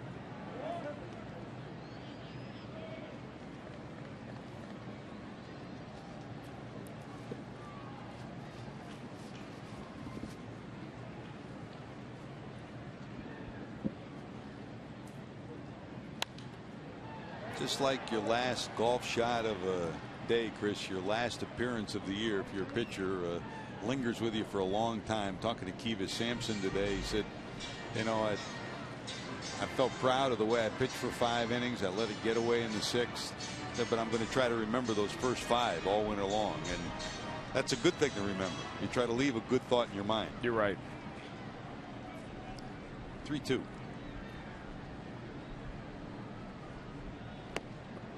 Swing and a miss. 1, 2, 3 for Finnegan. That's now 5 strikeouts for Finnegan.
Reds baseball on Fox Sports Ohio, being brought to you by your local Ford dealer. Ford, go further. By Meyer. Find more for a healthier you at Meyer. And by Cincinnati Children's, ranking 3rd in the country on United States News and World Report's Best Children's Hospital. They may rank 3rd on U.S. News and World Report's list, but they're number 1 in the list of Queen City fans. Congratulations to Cincinnati Children's and all they do for families around the tri-state area. And speaking of families, let's send out a hi, hello, and a happy birthday wish to Albert Siegel of Springdale, Ohio, who's celebrating birthday number 99. 99. Albert, happy birthday. Thanks for following the Reds. The Reds and Fox Sports Ohio would like to wish you a great one. If you're home watching on TV tonight, Albert, you're a lot warmer than the fans here at PNC. Temperature dipping down into the 40s last night and again tonight. There's Finnegan to lead it off, hitting in the 9th spot here in the 5th inning. Trying to bunt his way on with Barnhart on first and sacrifice. He struck out, bunting with 2 strikes first time up. He leads it off here.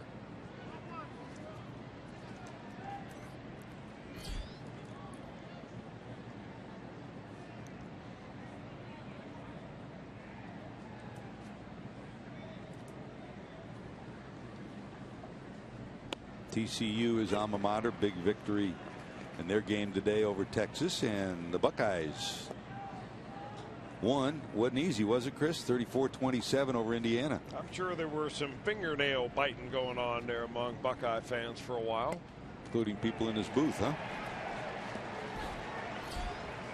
Strikeout number 6 for Burnett.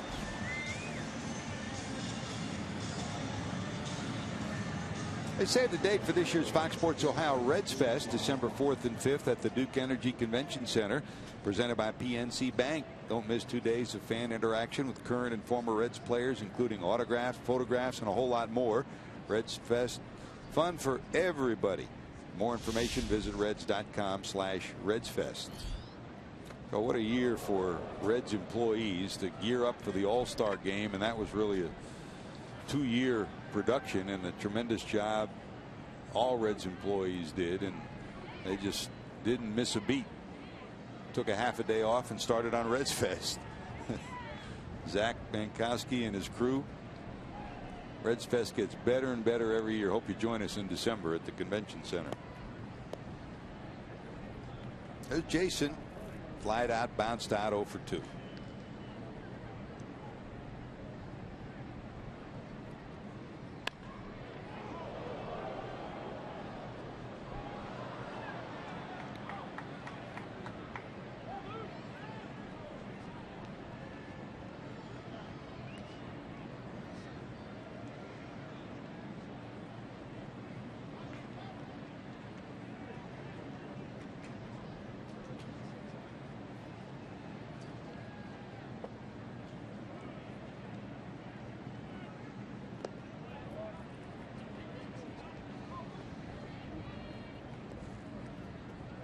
been a year for a lot of young people to get opportunities for the Reds. And for Jason Bourgeois, once Billy Hamilton went down, he got a ton of starts in center field. And Chris, while he's not a youngster like some of the young pitchers, he's shown once again that he can be a valuable component, a good bench player on a club. You know, you hang around as long as you can. I mean, that's the idea. And he was willing to play some in the minor leagues this year. Bourgeois was, in order to get a call up. And you wait around, and maybe it takes an injury. Maybe it takes you to get hot for a little while in the minor leagues to get you up here. But he's played pretty well since he's been here.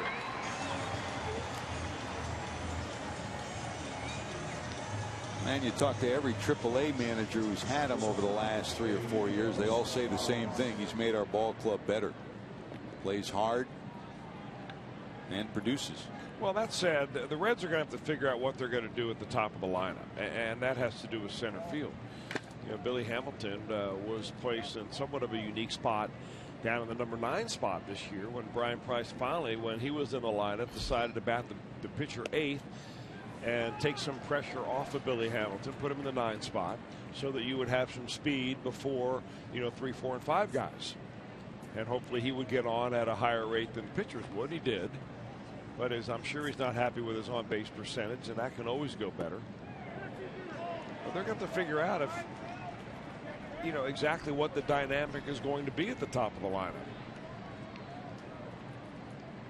Billy Hamilton isn't the reason the Reds had the season they had, but if this team is going to win, he's got to be the trigger to the offense. I mean, if you look at the components, defensively, he's Gold Glove caliber. Billy Hatcher and he have done a great job with the running game. He cut down his caught stealings and his pickoffs this year. Money in the bank as a stolen base operative, but didn't get on base enough. And he's got to walk more. He's got to get the ball on the ground more. And those two things are, there's Hatch down at first, and Hatch has helped him with the running game immeasurably. But I mean, this winter, and he said that he's planning on working hard this offseason. There have been a number of indications of who he might work with, and we won't know that for a while. But if he gets the ball on the ground, he's going to be a major factor. And Chris, you and I go into managers' offices all the time, and they fear the fact that he would be in the top of the lineup and be on base because he changes the game. Suarez retired. Reds still lead it 2-1.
Continues to be your home for postseason action with the American League Division and Championship Series. Don't miss a moment of the drama and history. It all begins October 8th on FS1 and streaming live on Fox Sports Go. Well, you know how important this game is tonight for the Pittsburgh Pirates. Their magic number is 1 to clinch home field advantage in the wild card game next week. They need a victory or a Chicago Cub loss today to do that tonight. And that's one of a number of scenarios that are unfolding this weekend. I know with all the college football and everything else going on, and we'll give you an update this inning on those spots that have been clinched. Finnegan works here in the bottom of the 5th. Jordy Mercer, the number 8 hitter, bounced out to short first time up. Burnett due up next. The 2 worst injuries the Pirates had to deal with both came at shortstop this year. Jordy Mercer went out, and while he was out, the good news was his replacement, the Korean signed last year, Jung Ho Gong, was great at short and offensively really came into his own. Frazier, fair ball, long throw in the dirt, scoop by Votto. Nice play both ends. Good job by Joey. Nice job, Joe. Really nice pick at the other end by Votto, because this was not an easy one. It bounced far out in front of him, and he kind of had to make a little swipe scoop.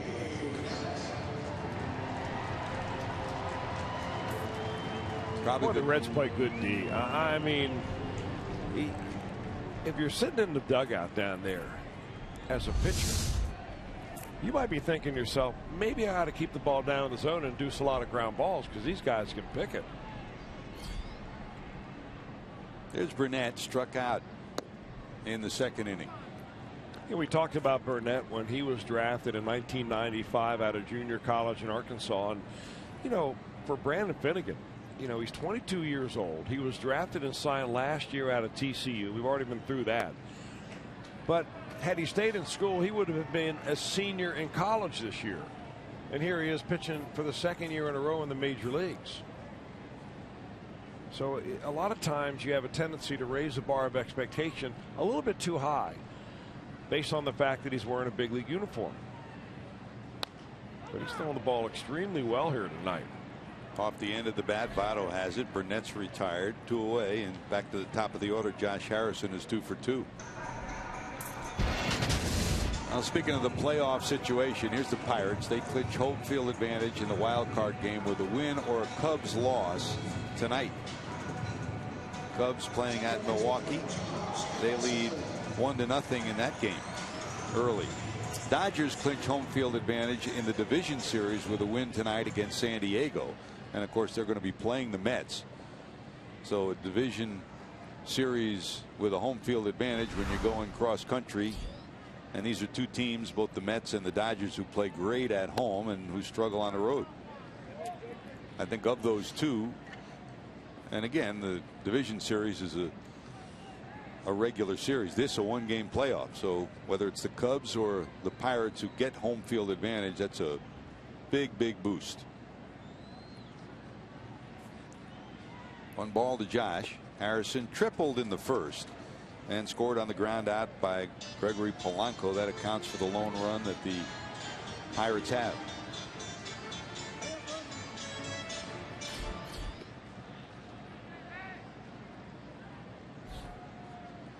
And the biggest, we started to talk about, the biggest loss that the Pirates have in this lineup that is pretty good offensively. When you lose, you got Mercer to play short, who's brilliant defensively, but you lose Gong. You lose a bat and you lose somebody that can play 2nd, 3rd short and play it well. So for Clint Hurdle, that changes the dynamics of who he keeps on the roster. He wants to keep 3 catchers. He's got a bullpen that's in place. But you lose 1 big bat when you lose him. So on base 3 times is Josh Hamilton, a 2-out walk. Well, you got to remember that Gong was not in the starting lineup early in the year. In fact, they weren't sure when he or how he was really going to contribute, and it took some injuries for him to finally get enough playing time to really catch fire. And he became a main guy in the middle of the order. So things have not always been static here for the Pirates. They've changed, and the guy that changes along with them as well as anybody is their manager, Clint Hurdle. Hurdle, at one time a big bonus baby, then an outstanding hitting coach through the minor leagues and a manager in the minor leagues, and then with the Colorado Rockies, and finally a manager in Colorado. I mean, we've talked when we played the Mets last week, Chris, on how far Terry Collins came, and a guy who was a baseball lifer, but by his own admission struggled as a manager first time around, both in Houston and in Anaheim. And he could be the manager of the year this year in the National League for the job he's done with the Mets. And Terry Collins deserves credit for that. Joe Madden certainly the job he did changing the culture in Chicago. And you can put Clint Hurdle on that list too, with what he's produced here. And you know, for what Mike Matheny's gone through this year, you lose, you know, your best pitcher before the season starts. You lose your first baseman, your big power source from the left side. You lose your left fielder. John Jay they lost for a while, and now they've lost Yadi Molina for a period of time, and they don't miss a beat. Well, don't forget about the front offices of each of those ball clubs that you mentioned, because the manager can only manage the players that he is given, and good managers have good players, and managers that don't win normally have players that don't perform. Either they're good players that don't perform, or they're not good players.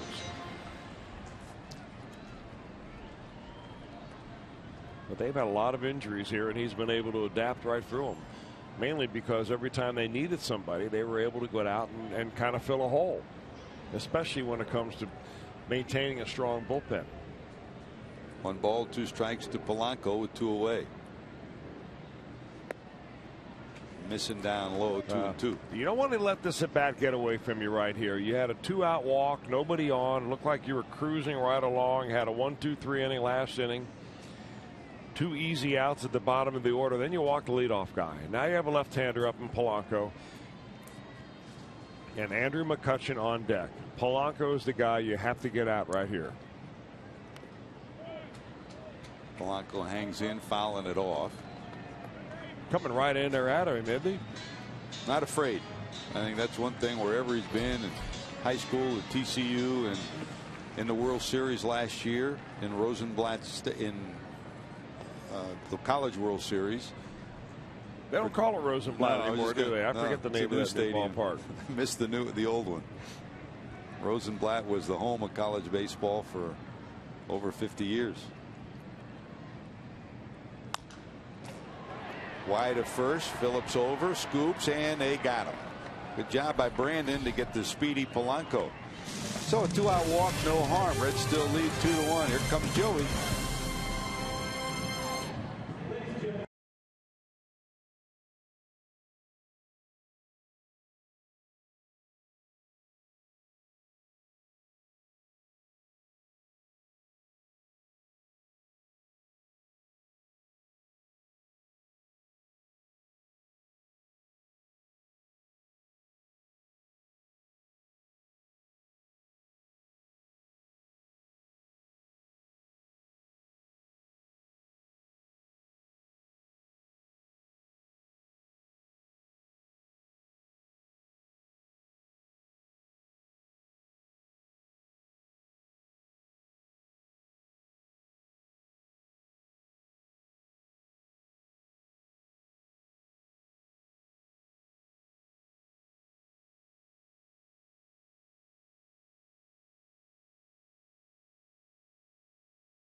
Bases at Great American Ballpark capture the tradition of the Cincinnati Reds along with the most spectacular views in the area.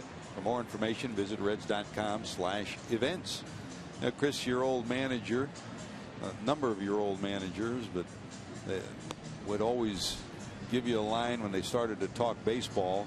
There's a game and there's a game within the game. And sometimes the game within the game is more meaningful and more emotional. Here's Joey Votto coming to the plate now. And when he came to the plate first time up after A.J. Burnett's 2 sons threw out the first pitch, Joey looked out at Burnett, got eye contact, tipped his cap. his final start, and a very subtle reminder of the respect that veterans have for veterans. You know, Joey has an eye for the detail. And there are probably a lot of players in that Reds dugout that don't realize that this is Burnett's last game. You're right. And there are a lot of guys that may not realize that he's been around for 17 years. They just know that he's a veteran pitcher. And he's a tough guy to hit. But this is the kind of thing that Votto notices that oftentimes other players don't. Joey sitting on 48 consecutive games on base, tying Pete Rose for the Reds record. He bounced out first time up but knocked in a run on a 3-2 pitch. Flied to left, hit it well, but Marte tracked it down, and here he is for the third time in the 6th inning leading off.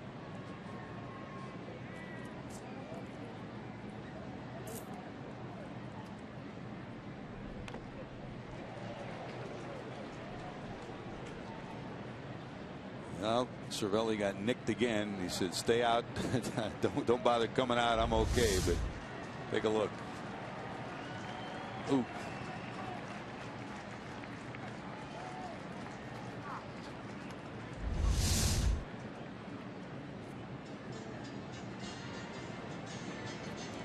Make no mistake about it.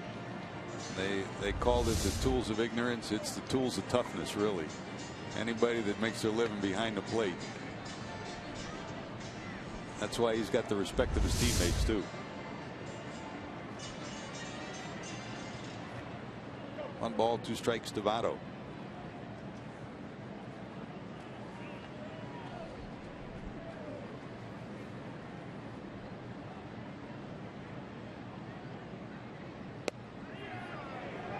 Just missing inside. They haven't let up. They keep pounding him in, pounding him in.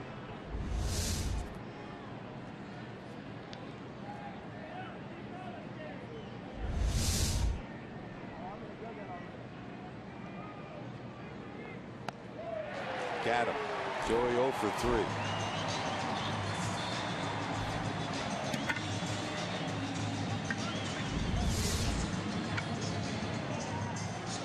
Well, you asked a question early, will there be a time when you finally go outside with your last pitch? And that's what Burnett decided to do right there with an off-speed pitch. 8 strikeouts for Burnett. He has passed Christy Mathewson for the 31st spot all time in strikeouts. That's pretty amazing. 2,512. That's a ton. One away. Here's Brandon. 1 for 2, a single. The active leaders right now in strikeouts. CC Sabathia, the only one ahead of him with over 2,500 as well. Bartolo Colon, boy, has he reinvented himself, and he's been a stalwart of the Mets this year. Felix Hernandez and Jake Peavy.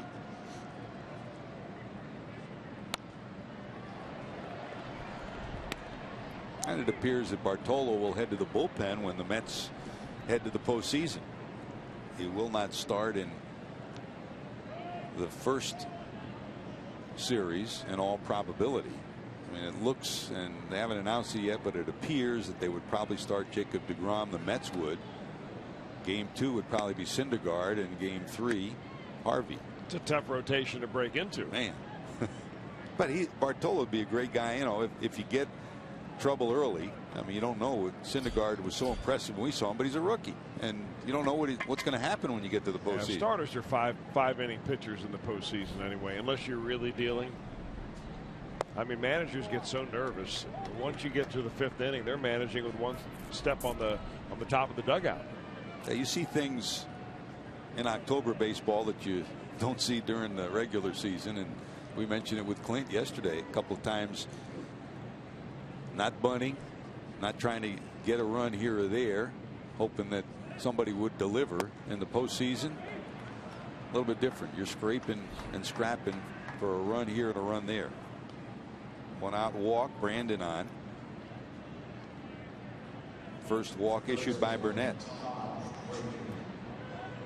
And here's Frazier. Todd, after 0 for 6 last night, doubled in a run in the first, struck out in the 3rd.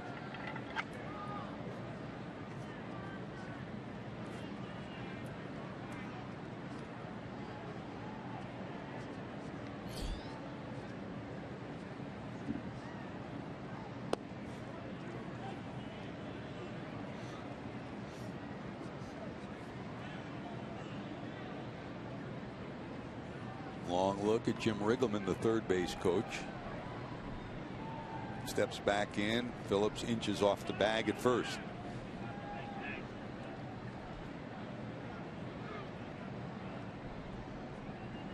Not going.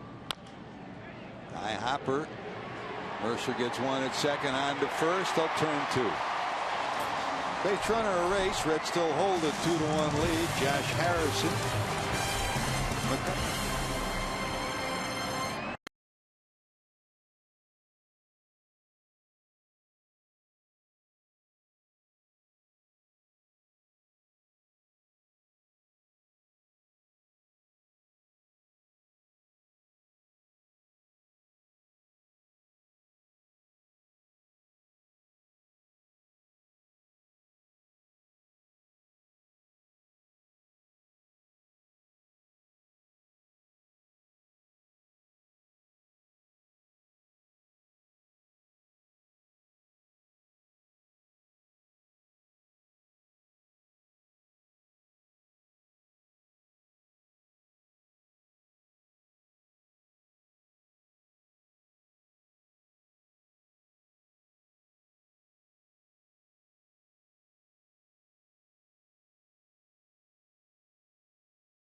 After this one, you can get ready for Reds action 30 minutes before each and every game with Reds Live on Fox Sports Ohio. All the info you need for every game. Reds Live presented by Ray St. Clair Roofing. And tomorrow, Brian Giesenslaw, Jeff Pecoro give you the lowdown back in the studios in Cincinnati. And as always, Kent Dream Weaver, Ron Millenor doing us the honors of keeping us up to date on everything. Josh Smith will go for his first win against Jay Happ.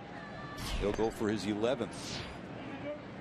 Hope you join us at odd time. Remember, Reds Live will start at 2:30, the game at 3. All the games on the final day of the season will start at the same time, trying to recreate the magic of 2011 when we had so many magic finishes. But the magic finishes are one by one falling by the wayside as playoff spots are being gobbled up.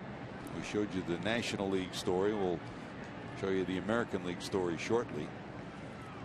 Here's McCutchen, struck out, bounced out, 0 for 2.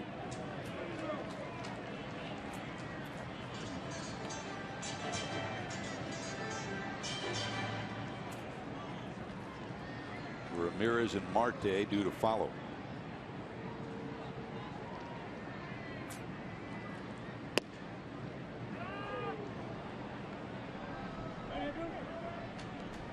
Fastball clips the upper part of the strike zone. 3-1.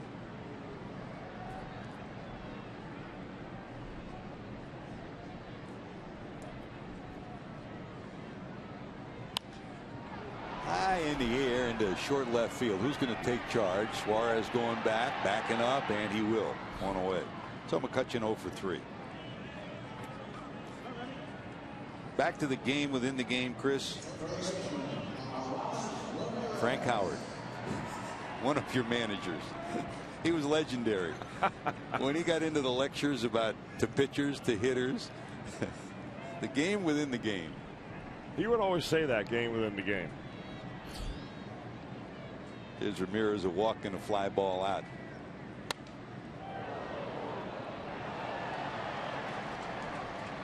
Hondo talking about Ohio State. There was a football player who was immense on the baseball field. He and Eddie Brinkman were roommates for so many years, and you listen to them. You know, we heard about the Yogi Berra stories when Yogi passed last week, but You listen to Brinker tell stories about Frank Howard, and legendary as well. Amazing. Who do you remember most about Hondo? The gentle giant was as nice a guy as you'd ever meet. He would treat you like a son, but there'd be a couple of times a year that he would hit the overload button, and he would have a meeting. And when Eddie Brinkman heard, the nickname for Brinkman was Wimpy, and Frank would tell Wimpy, tell him there's going to be a meeting after the game. Get in the clubhouse right away. And Wimpy would get real scared at that point. He didn't want Frank to break anybody. And he would have. I'll tell you, Finnegan is just dealing right along here. We like this last strikeout so much that we're going to call that our flamethrower. Brought to you by Cholula Hot Sauce, of course. Strikeout number 6 on the evening for the Reds left-hander. Long, slow walk back for Ramirez to the dugout, and here comes Marte. Marte reached on an infield hit and bounced to short. I remember when they were roommates in Washington. When he was in Washington, they called him the Capital Punisher. Or when he was in Detroit, he was the Bengal Bomber. Here's Marte. And back then you had roommates, and they decided at the beginning of the year that they would split the meal bills at the end of every trip when they'd hit hotels, until Brinkman realized, I'm losing in this deal, because Brinkman would order a hamburger and Hondo would order 3 hamburgers and 4 sandwiches, and then they'd split the bill at the end of the 3 or 4 days.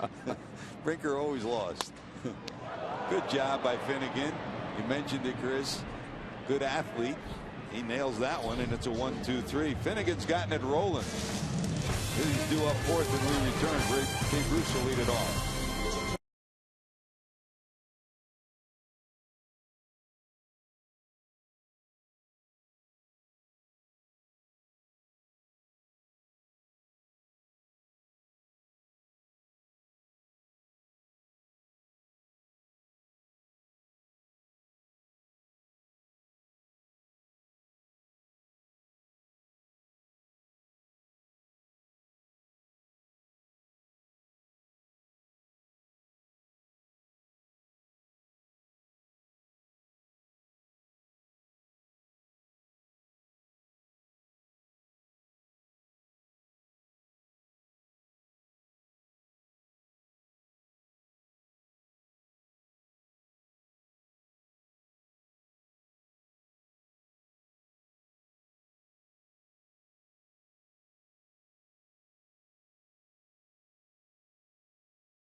By authority of the Cincinnati Reds, it may not be reproduced or retransmitted in any form, and the accounts and descriptions of this game may not be disseminated without the express written consent of the Cincinnati Reds.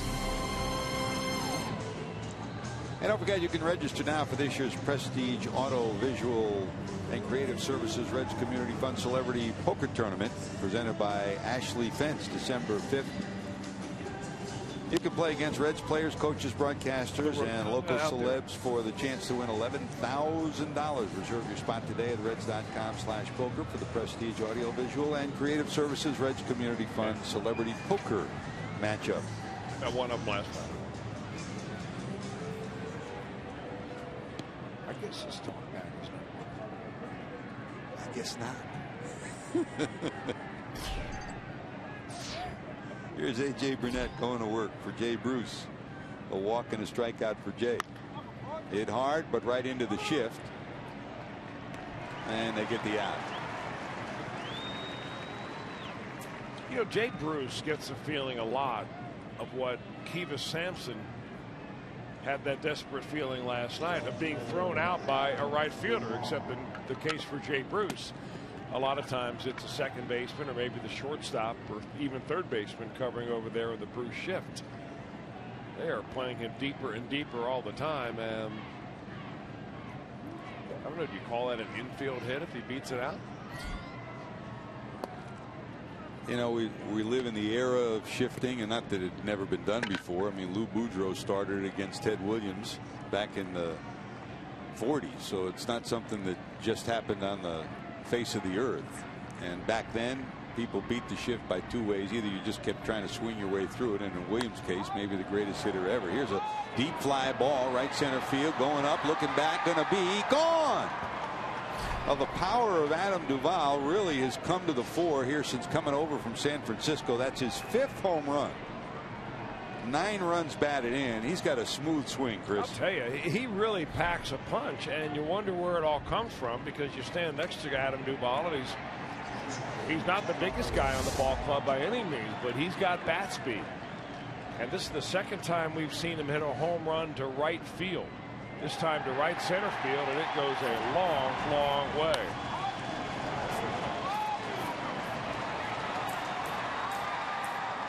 That is a bomb out there.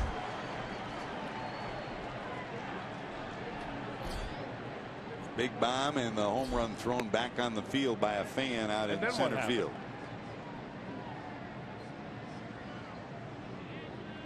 That got a cheer, and then I think McCutchen went over and got the ball and did something with it, and I'm wondering what happened then. JD.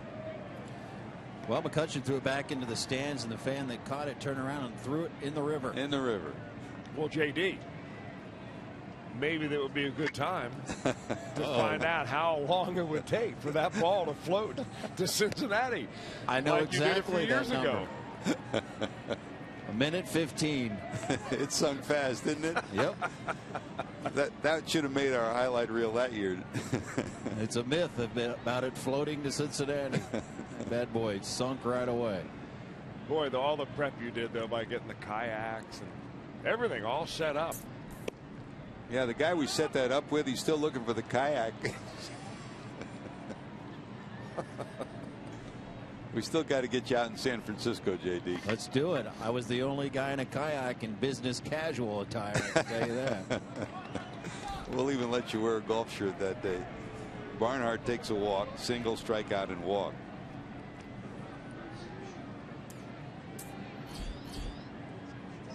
Finnegan goes 6 innings as Schumacher will come in and pinch hit for him. And Chris, I mean, he's still working his way out of the bullpen into a starting rotation. Started at AAA in Louisville and here, and well, what a way to end it for this year. In the start for Finnegan today, 6 outstanding innings. He allowed a triple and a single to Josh Harrison, and that triple resulted in a run after a ground out. That's the lone run that he gave up. He pitched well and he struck out 6. Well, he only gave up 3 hits in the innings in which he was out there, those 6 innings. So, in my book, that's a good report card.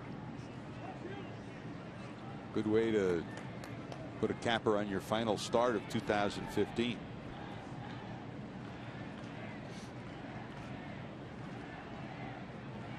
Strike 1 to Schumacher from the stretch with the runner on first.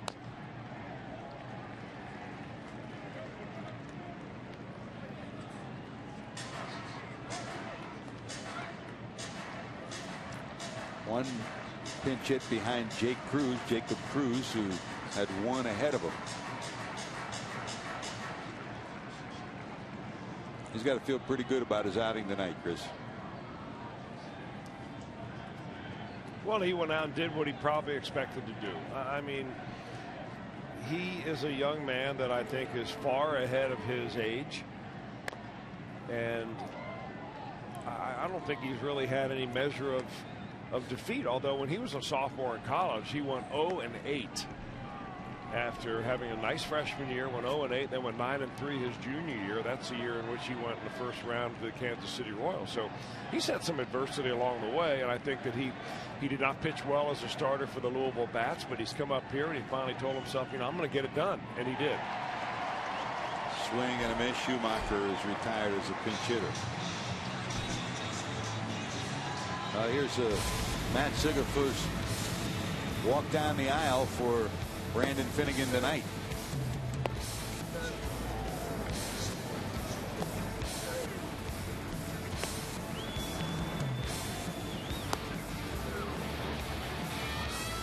Movement on that fastball, huh? Yeah, he's got late movement, and that's something you can't teach.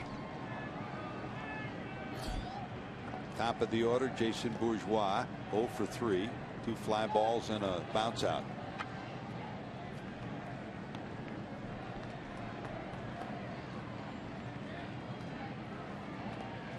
Cubs lead Milwaukee in the 7th, 1-0. So the Cubs are doing their best to hang in there for the home field advantage battle with the Buccos.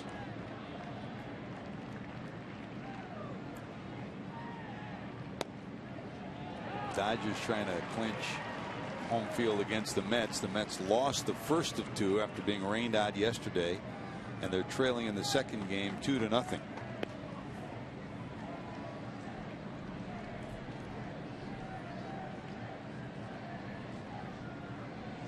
One and one.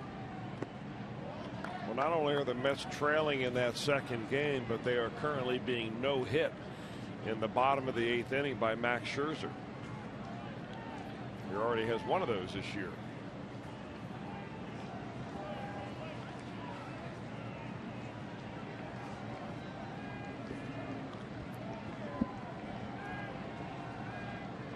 Scherzer's had a great year, as good as expected for the Washington Nationals in a subpar year for Washington. But in a year when 3 pitchers have just been off the charts, I mean, his chances of winning the Cy Young are pretty slim. Right. He's not even in the conversation for the most part. Man. 3 balls, 1 strike for Jason Bourgeois.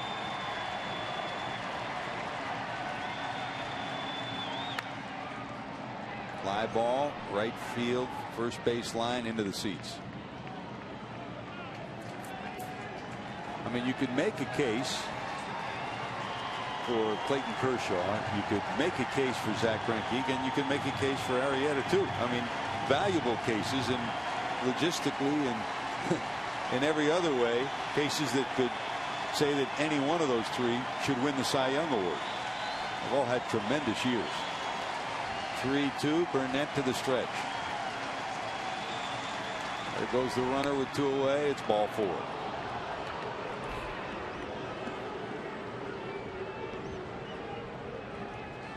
Fans trying to coax Burnett into his 10th strikeout of the night, and out comes Clint Hurdle. That'll be it for Burnett. What a year, what a career. He will get a standing ovation from the fans here.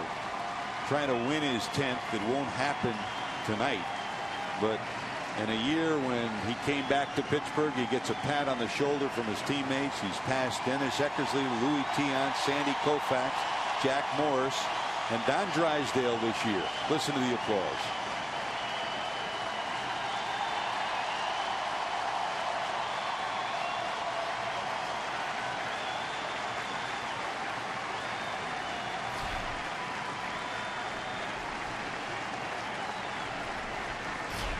Time for a Skyline Chili call to the bullpen. You're watching Reds baseball on Fox Sports Ohio.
2,500 strikeouts and over 2,700 innings pitched, and a big hug from his pitching coach. And Ray Searage tries to walk away, but he pulls him back for that last moment.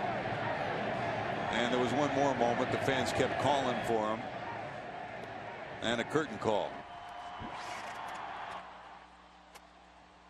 A lot of emotion in number 34's body right now, Chris. Well, you know, he has a chance now to come back and be able to experience what he wanted to, and it's the reason why he took a drastic pay cut to come back here to Pittsburgh, because he felt this is where he belongs. He wanted to have a chance to win a World Series, and he has a chance to do that with this Pirate club that's going to the postseason.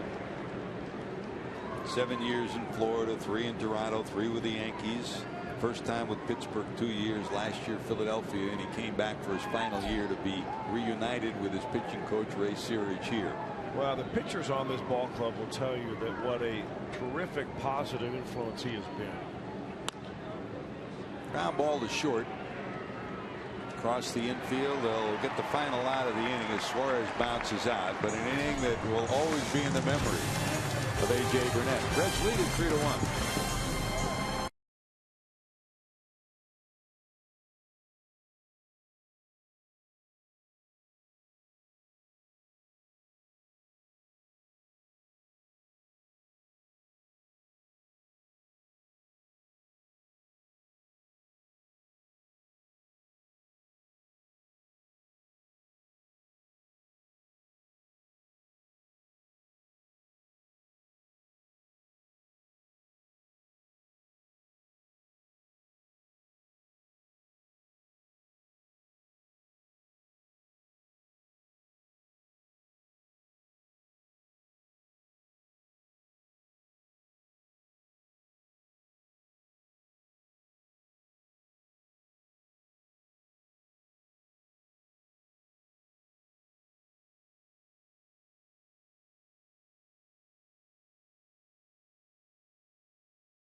Nationally by hitting home runs. We continue to count down the top 10 moments of the season, and we have reached moments number 6. And it would involve Todd Frazier. Let's take you back to June 16th and 17th in Detroit. Todd Frazier hit 4 home runs in 2 games, a couple at Detroit, and then to cap it off, a walk-off grand slam. So 4 home runs in 2 games, including a walk-off granny. That will get yourself on the list. Moment number 6 of the 2015 season.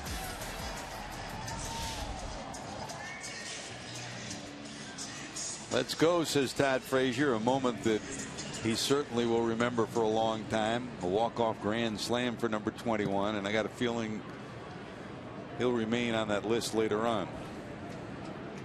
Here's Michael Morse to face the new pitcher for the Reds for the 68th time this year. Bert Badenhop gets the ball, Chris. Well, Badenhop has a, I don't know if it's a 2-year deal, but the Reds have an option to be able to bring Badenhop back next year if they decide to do so. If they don't, then they pay him to go away, a buyout fee.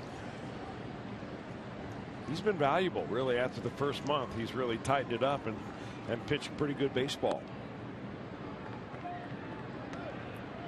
It was in an interview on our Reds Live with Jim Day that Walt Jocketty talked specifically about the bullpen, being that was one of the main problems, and that will be one of the focal points in the offseason. 1 ball, 2 strikes to Morse. Michael struck out, bounced out.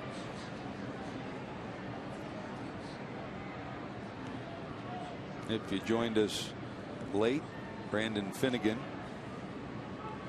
went 6 innings, allowed 3 hits and a run, struck out 6, pitched well, and stands to be the winner. A.J. Burnett in his final regular season start, his 430th career start, and this the year where he says he'll retire. Went 6 2/3, 5 hits, 3 runs, and 9 strikeouts for Burnett.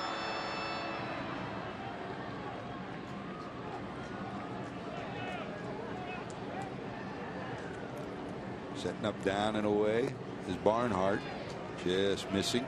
2-2. If you joined us late, the other major story of the night before the game today down in the clubhouse, Reds general manager Walt Jocketty announcing that Brian Price will be back next year. He said, from our standpoint, it was not something I thought we had to do, but for some reason people kept asking and rumors persisted that he might not be coming back. He will be back next year. The coaches, still no decision on the coaching staff for next year. The general manager saying that'll come in the next couple of weeks. The Red season will conclude tomorrow, and then everybody goes out to the instructional league, and that's where the Reds will convene. Walt Jocketty and his staff will huddle out in Arizona and have some meetings. They've already met, of course, with Bob Castellini back in Cincinnati. So the makeup of that coaching staff to be determined.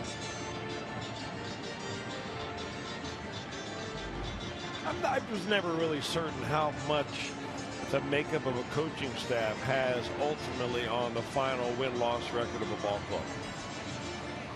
I mean, managers oftentimes get the boot, yeah, you know, if your team doesn't win. And a lot of times the coaches go along with the managers because they were the manager's picks in the first place. But how often does changing the coaching staff in the middle of a tenure for a manager really affect the outcome of the team? Or is it eyewash? I'm sure that's part of the debate and discussion that is already going on with Bob Castellini and Walt Jocketty and the staff. I'm not saying it doesn't. I've just never done a study or ever read a study where it's had an effect one way or another. I don't know that analytically in this year and era of analytics you could do that. You know that, Chris, by being in a clubhouse, though. You know the good clubhouses you've been in where there's supreme respect for a manager and the coaching staff, and you've been in other clubhouses where there are chinks in the armor. Well, when you win, you want to hang around the clubhouse. When you lose, you have your cars packed and you're ready to hit the road as soon as that last out is made at the end of the year. There's Cervelli, struck out twice, 0 for 2. On this year of young pitchers, Burt Badenhop's really ridden the roller coaster. Struggled early, but he's become a solid contributor late this season out of the bullpen. He's gone from 8th inning to 5th inning to back to key moments again. Not one of those guys who'll come in and throw 97 or 98. He needs to have his control, and he'll give you a little of this, a little of that, keep you off balance.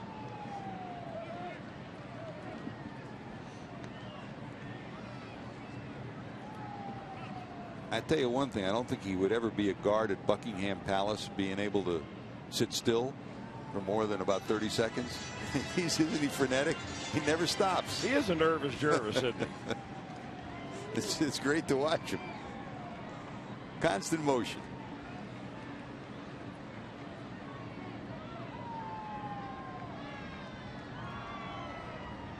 Three-two. Center field, back is Bourgeois, warning track, got it. That kept sailing. A night ago the wind was blowing in big time. This afternoon the wind was blowing, and now it's pretty much disappeared. Here at PNC Park, for the first time the flags are at half-staff, that in memory and in honor of those who lost their lives in a tragedy in Oregon. A tragedy that has too often been repeated in recent years.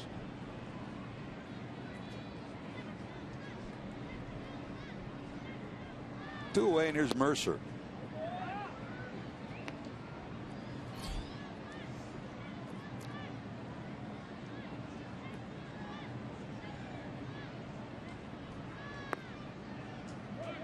Now, the other part of the makeup of the postseason roster for the Pirates, Chris, we talk about the loss of Young.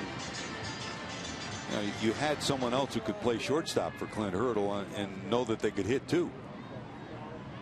And the question now is, do you put Josh Harrison there? Do you know Harrison's going to be on the playoff roster?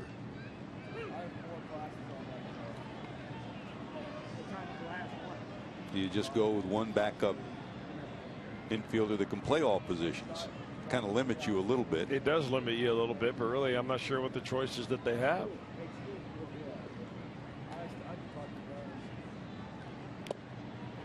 Pedro Florimon, but it's part of the decision process.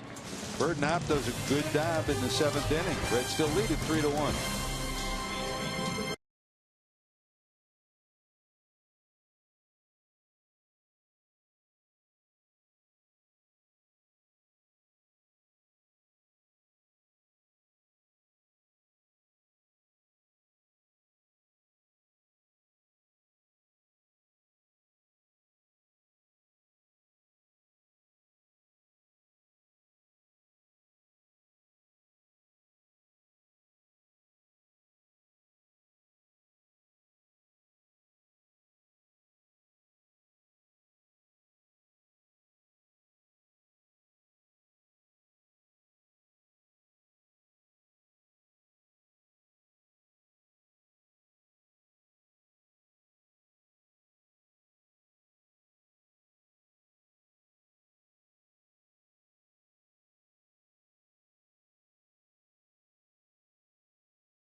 Saturday. I know you miss Kentucky football, but thanks for being with us, and good to have you and Brian there. Here, the story. Brian Price is a big part of the story today. Before the game, Walt Jocketty announcing that Brian will be back for his final year. Here was the general manager before the game. We haven't won a lot of games, obviously, but we've still played hard, and I think that has a lot to do with Brian's leadership and persistence to try and put a winning lineup together every night. And you know, we just feel that given the opportunity to make some changes with player personnel this winter, we give Brian another opportunity to try and get us back in contention. So Brian will be back. No decision on the coaches. That'll come in a couple of weeks. Brian has had to work with 109 starts by rookie pitchers and 63 straight.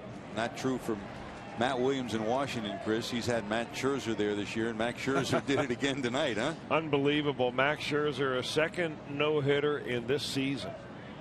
And he struck out 17 New York Mets in the process. So the Washington Nationals beat the Mets twice today. And he did it with 109 pitches. So, yeah, I mean, it is amazing, first of all, that you throw a complete game with 109 pitches, much less you strike out 17 in the process. Meanwhile, Joey Votto 0 for 3 tonight with that consecutive on-base string on the line here in his 4th at bat, probably his final at bat of the night. 48 straight games reaching base safely via hit or a walk or hit batsman, tying Pete Rose for the all-time Reds record. Set back in 1978 by Pete. That was in the process of that 44-game hitting streak. 1 ball, 2 strikes to Joey. There's a liner. 1 hop. The throw to first will get him. He hit it right on the button, but right into the shift. Ironically, Mercer just moved over a step or two, so seemingly Votto's streak will end tonight. Well, he hit it hard. You really expect nothing less out of Joey Votto. We've seen him before during this streak get down to his last at bat. We've seen many times the opposing manager bring in a left-handed reliever specifically to face Joey Votto, as Clint Hurdle did right here. Well, finally that left-handed reliever was able to get the job done, even though it was a sharply hit ball right at the shortstop. Bobby Lafamboise was the one who came in to get Votto. So Votto's streak in jeopardy now, 0 for 4, and the probability, if it stays the way it is, that he won't get another at bat tonight. If the streak ends tonight, it's been pretty special. We'll chronicle that and talk more about it after these messages. You're watching Reds baseball on Fox Sports Ohio.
Opening night against the New York Rangers, just 6 days away, on the home of the Blue Jackets, Fox Sports Ohio. Hope you join us all season long for Blue Jackets hockey right here on Fox Sports Ohio.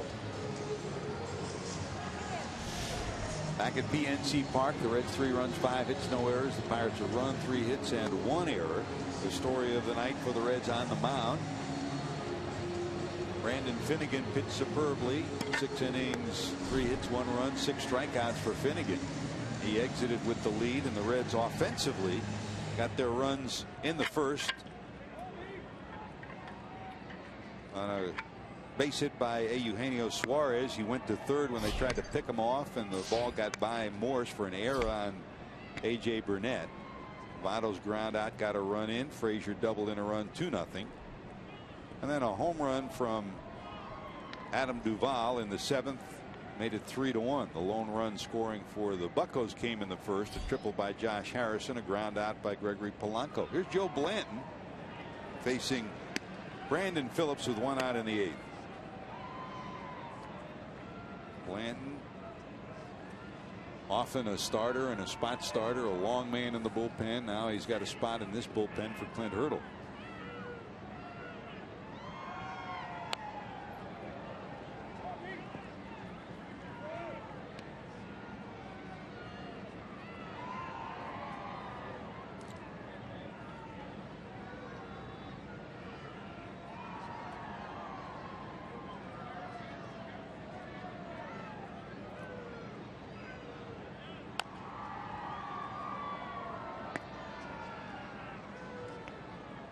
Oh, 2 to Brandon.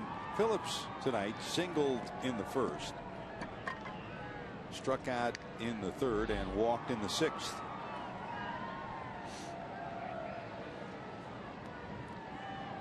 Todd Frazier on deck. 1 for 3, an RBI double.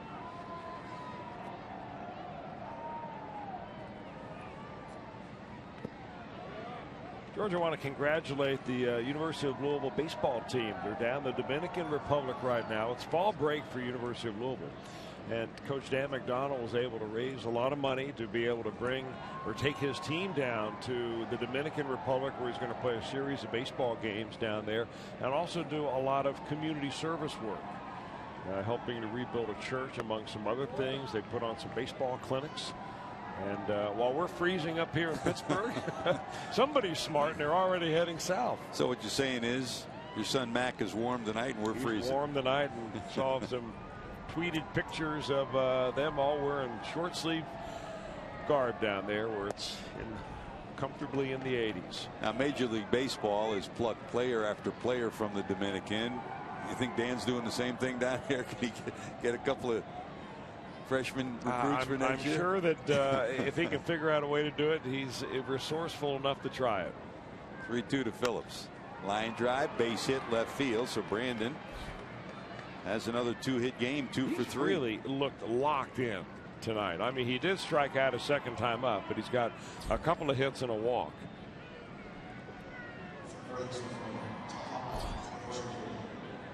One out, one on, and here comes Frazier with that RBI double in the 1st.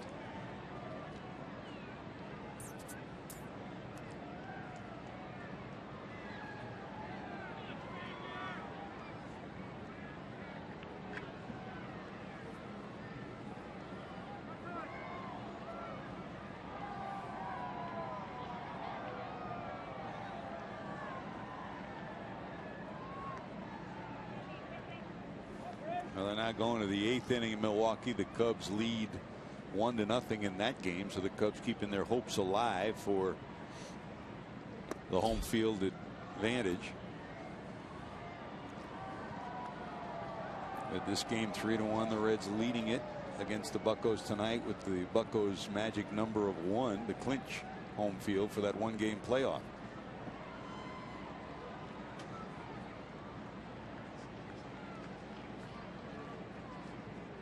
Blanton to the stretch. Phillips off first.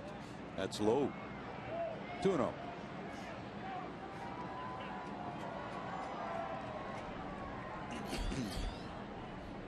Jay Bruce 0 for 2 and a walk on deck.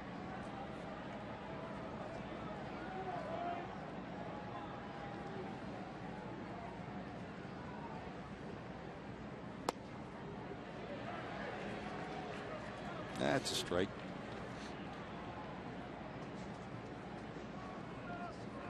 Funny, just after we were talking about Max Scherzer and the great year that he's had, but you know, you throw 2 no-hitters in a year. You have the year that he had.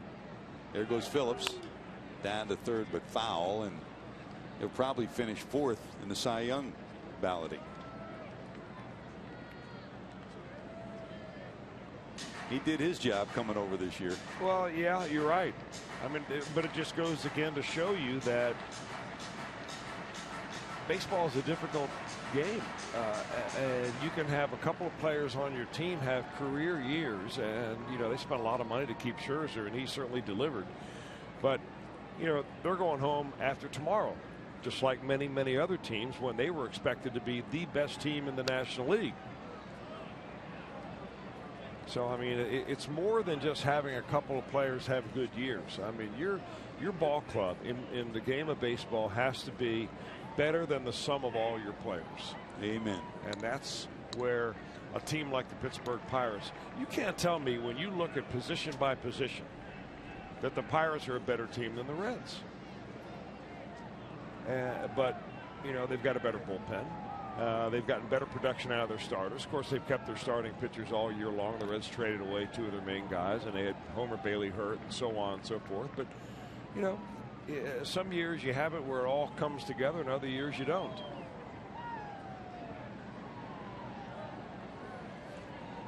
Hard to predict. But very disappointing. They got him that time. Oh, boy, And he said he got me. So don't even look at the tape. Brandon has had some base running faux pas lately. And they've cost. They're going to look anyway, and they're going to ask for an official review, even though Brandon feels like he was tagged out.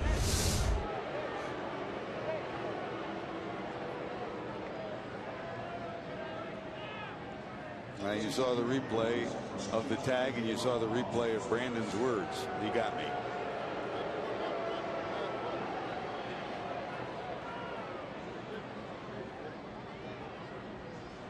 But Tim Welke, the crew chief, on with the first base, with the first base crew, bringing out the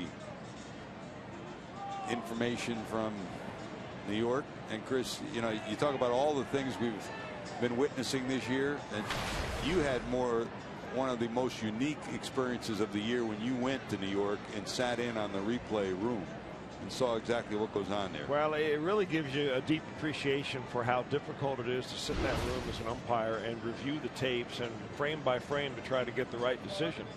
It also gives you an appreciation of what Major League Baseball has done to prepare to try to get a circumstance where the best decision will be rendered. And I mean, it is from a technology standpoint an incredible place to be. And I really applaud Major League Baseball for taking the effort to try to make sure they get the right call. And Brandon was right in his judgment of him being picked off first base. Call is confirmed by the umpiring review crew. And overall, this is the way it's added up during this year. Overturned 49%, stands 27%, confirmed 23%. That's a pretty high overturned rate. I would not have guessed that at the beginning of the year. Higher in the second half than the first half. Of course, the only time that you're reviewing calls is when they're really, really close. So you got to figure that maybe 49% overturned isn't all that bad. The good news is they're getting it right. I think that's the one thing when Joe Torre met with managers and he explained this process and the fact that it would be a couple of years to get out all the twists and turns of it. I mean, the most important thing in the end is to get it right. And while there have been some bumps in the road, the process has worked. So 2 outs now, nobody on, and here's Frazier. Swing and a miss, and let's hope that base running spot did not affect this game. The Reds in the end, even with the hit, go 1-2-3 to the bottom of the 8th we go.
started with a base hit by Suarez. He went to third on a pickoff error and scored on the Votto groundout. 1-0 Cincinnati. Then Frazier doubled to right.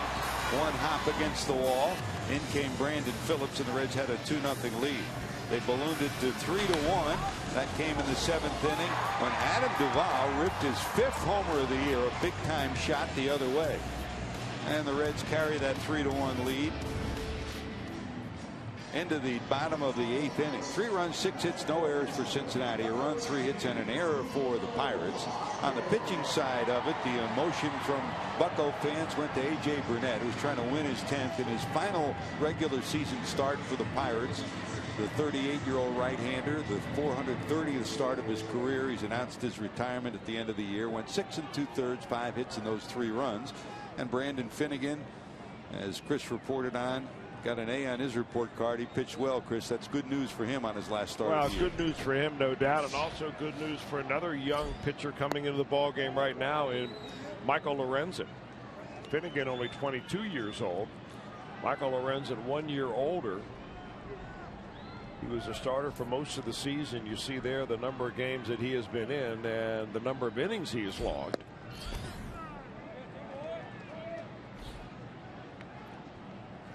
Now in the bullpen, and what we've really seen out of Lorenzen since he has gone back to the bullpen is the velocity that we saw down in spring training. What really caught your eye immediately was him throwing 96 and 97 miles an hour. Well, that fastball is back.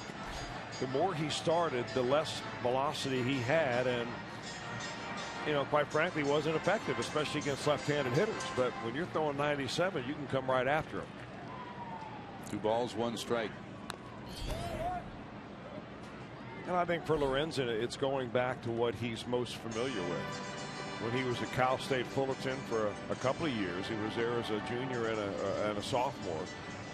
19 saves 1 year. 16 saves the other, his sophomore year. And remember, he came out of the outfield to warm up and pitch the 9th inning oftentimes. And for him, it's not learning how to pitch, it's coming back here and just kind of rearing back and letting it fog. 2-2 to Neil Walker. Lorenzen tacks the bag, and Walker, the pinch hitter in the 9th spot, is retired on the 3-1 putout. You talk about Finnegan earlier, Chris, and the fact he's #1 an athlete, #2 a competitor. You can say ditto for number 50. Well, there's no doubt. I think everybody in these dugouts, I mean, when you get to the major leagues, you're a competitor and you've got a little edge to your game. And the ones that believe that they can be here and can adapt are the ones that are going to stay around the longest. And not everybody, especially from a pitching standpoint, not everybody gets to be a starter. The same way not everybody gets to be an everyday position player. Some guys are relegated to bench duty. And I know that Michael Lorenzen wants to be a starter, but I mean, all the peripheral numbers jump out at you. When you put him in the bullpen, all of a sudden you've really got something here. And as a starter, he's got to learn how to pitch. So the question mark is, what's best for the ball club and what's best for Michael Lorenzen? Josh Harrison 2 for 2 and a walk. And as Walt Jocketty said before the game and in our interview with Jim Day, he said, one of the first orders of business is to rebuild the bullpen. And not all of the pitchers that the Reds have had in the starting rotation will be starters. So who do you maybe figure is a better fit for the bullpen? You may bring people in from outside, and how about all these young potential starters? Maybe 1 or 2 of them could wind up being in the bullpen. Better than being sent down the minor leagues. Hey. All you got to do is ask them. Slider, right center field. Bourgeois got it tracked and got it. 2 away. Harrison gave it a pretty good ride, but Bourgeois tracks it down in right center. Hey, be part of the team like never before with a Red season ticket membership. Guarantee opening day ticket privileges, take part in members only events, and enjoy many more perks and benefits. Become a Red season ticket member today. To learn more, call 513-765-7500 or visit reds.com/membership. And one of the perks, Chris, is that season ticket holders luncheon that we've all had the chance to host from time to time. You enjoy that, don't you? Those are very cool. I mean, you bring a number of players and coaches and/or Bob Castellini. Sometimes Walt Jocketty shows up. And you get to ask them anything, and the guys get really candid. They are really fun, and that membership is certainly worth it. And you also get a chance to a little meet and greet with all the broadcasters and a private interview session for the last about 45 minutes. And there are definitely some perks to being a season ticket holder. And you get a free lunch too, huh? That's a bouncer in the left, a base hit for Polanco. So here in the 8th inning, here comes McCutchen. Now the tying run potentially coming to the plate, and Andrew McCutchen. Polanco 1 for 4 now. It's got to be a good matchup right here. I mean, it'll test Lorenzen because you got a guy, you know, an MVP caliber player coming to the plate. And if you're looking forward, if you're Walt Jocketty sitting up in one of the GM boxes here and you're watching this is something that you're really keeping your eye on.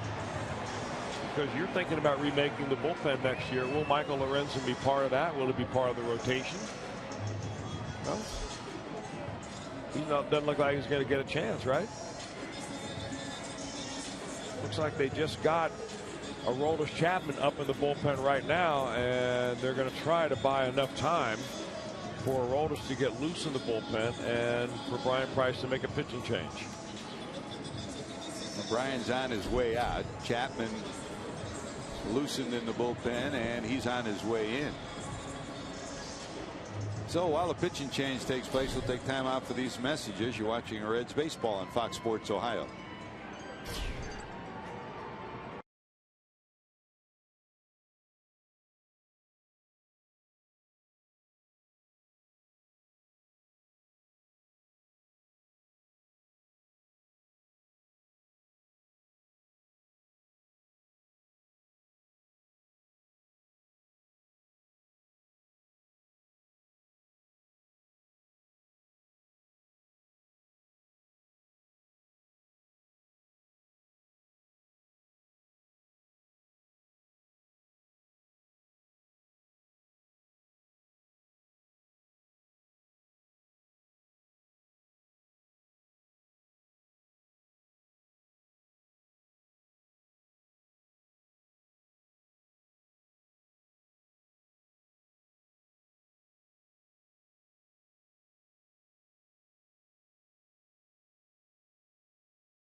Ohio has been brought to you by Menards. Save big money at Menards on all your home improvement needs. And by your local Toyota dealers, proud sponsor of the Cincinnati Reds. Here at PNC Park in Pittsburgh, Pirates' magic number down to 1 to clinch a spot. They've already clinched their spot in the one-game playoff, and they want to clinch home field advantage. And with the game on the line, a runner on first, and the tying run at the plate in the personage of Andrew McCutchen, in comes the big guy, number 54. Chris, we've asked often this year, why not? And Brian Price, on a day where he's been anointed again the manager for next year, he goes to the big guy in the 8th inning. Well, this will be the 4th time this year that Aroldis Chapman will be asked to pitch more than 1 inning. He did it first on July the 19th when he came in and pitched 2 innings in that ball game. That was against the Cleveland Indians in Cincinnati. Reds ended up with a loss in that ball game. I think he came in extra innings, and that's when he got the L. But it was something that Brian Price said right from the very get-go in spring training, that he would use Chapman in multiple innings this year, and it didn't happen until July, but here it is, the 4th time of the season, 2nd last game of the year. And for Chapman, 2 straight sliders to McCutchen at 87 miles an hour. Been a while in a streak where the Reds have lost 13 straight that Chapman's had a chance to save a game.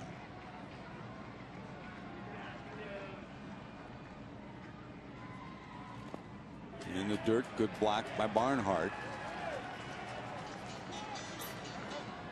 In the double switch, Chapman comes in Brandon Phillips' spot, which was 4th in the order, and in the 9th spot at second base is Ivan De Jesus Jr.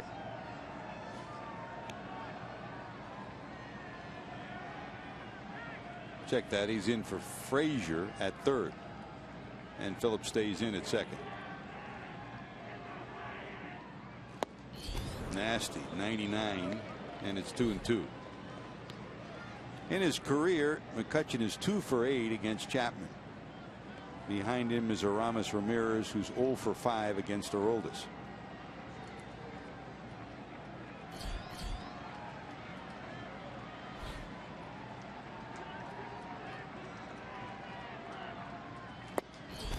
Got him.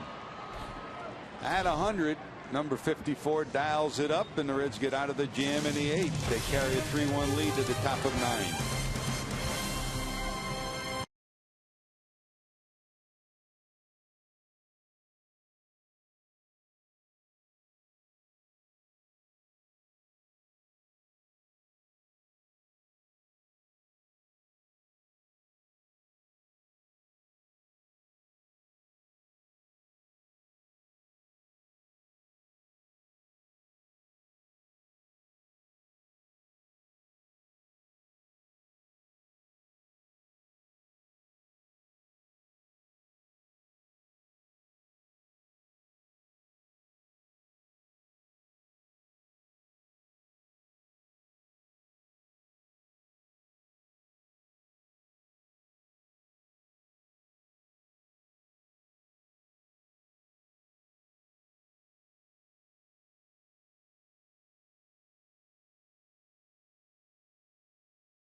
Victory as we go to the 9th here on Fox Sports Ohio. I'm Jim Day. We continue to count down the top 10 moments of the season. We've reached number 5, and what hope that Raisel Iglesias has given this club for future stardom, perhaps. Back on August 23rd, he struck out 13 versus Arizona to tie Gary Nolan's rookie record. Then he went on to have 3 consecutive starts of 10 or more strikeouts to become the first rookie ever in Reds history to do that. 3 consecutive starts. And when you do something that no one else has ever done, when you're the oldest professional franchise, that gets you on the list. Moment number 5, Raisel Iglesias. Thanks, JD, and we close it out tomorrow with the Big 4 heading down to number 1 on the year. And Chris, you look at Raisel Iglesias. What did you see from him this year? I saw a polished pitcher who's only 25 years old with a fastball that he can dial up into the low to mid 90s, with a really good control of the first base side of home plate, a tough spot for right-handers to get to. Several different kind of breaking balls, and the feeling for being able to pitch well beyond his years. I think this kid's got a terrific future ahead of him. With Jay Bruce, a walk, a strikeout, and a ground out. They will overshift against them. The ground out came on a hard hit one hopper to the second baseman who was in short right field against the shift.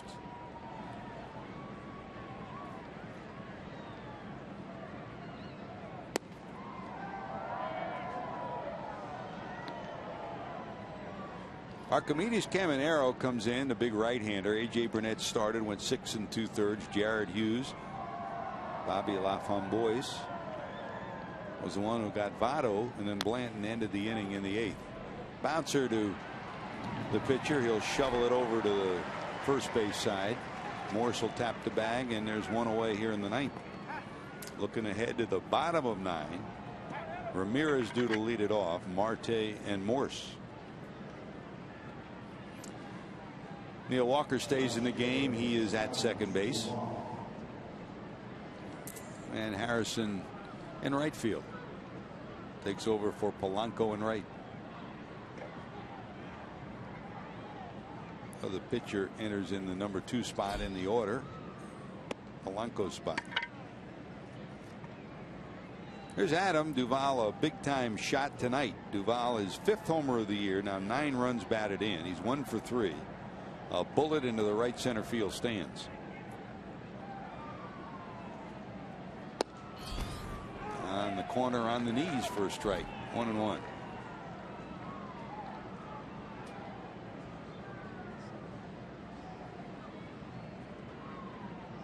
Well, Joey Votto's not going anywhere. If he gets playing time next year, it would be in the outfield, and he's played in left and played fairly well.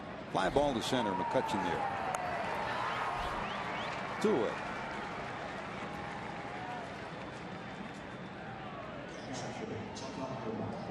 And that'll bring up Barnhart. Singled back in the 2nd, struck out, and walked in the 7th.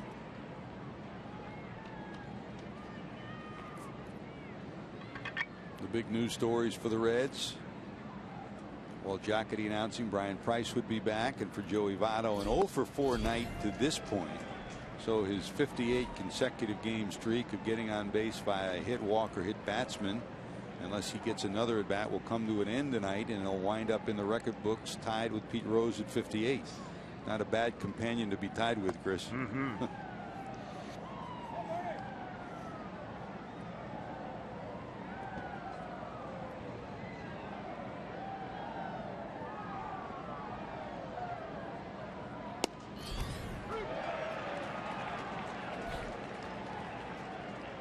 Well, another reason why this bullpen has been so proficient. They have the number 1 ERA, not just in the National League, but in Major League Baseball. Not only do they save games and have 2 players that are among the hole leaders, they're number 2 in wins in the National League with 31. Only the Cubs are better with 35. So both the Cubs and Mets have counted on their bullpen. The Reds will have to count on their bullpen and their closer, Aroldis Chapman, to close it out. We go to the bottom of 9.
Of 9 here in Pittsburgh when we went on the air and our open about 3 hours ago now. We chronicled the big numbers on the line tonight. The Pirates' magic number to host the wild card game was 1. They're losing here. The Cubs have won 1-0 over Milwaukee. That one just closed out. So the Cubs have done their part to go to the final day of the regular season with a chance to still win home field advantage. And the Reds' 13-game losing streak ends hopefully with a save tonight from Aroldis Chapman, their longest since 1945. And Joey Votto 0 for 4, so right now his 48 straight games reaching base safely. The record that he ties with Pete Rose will end with Pete Rose if it stays the way it is.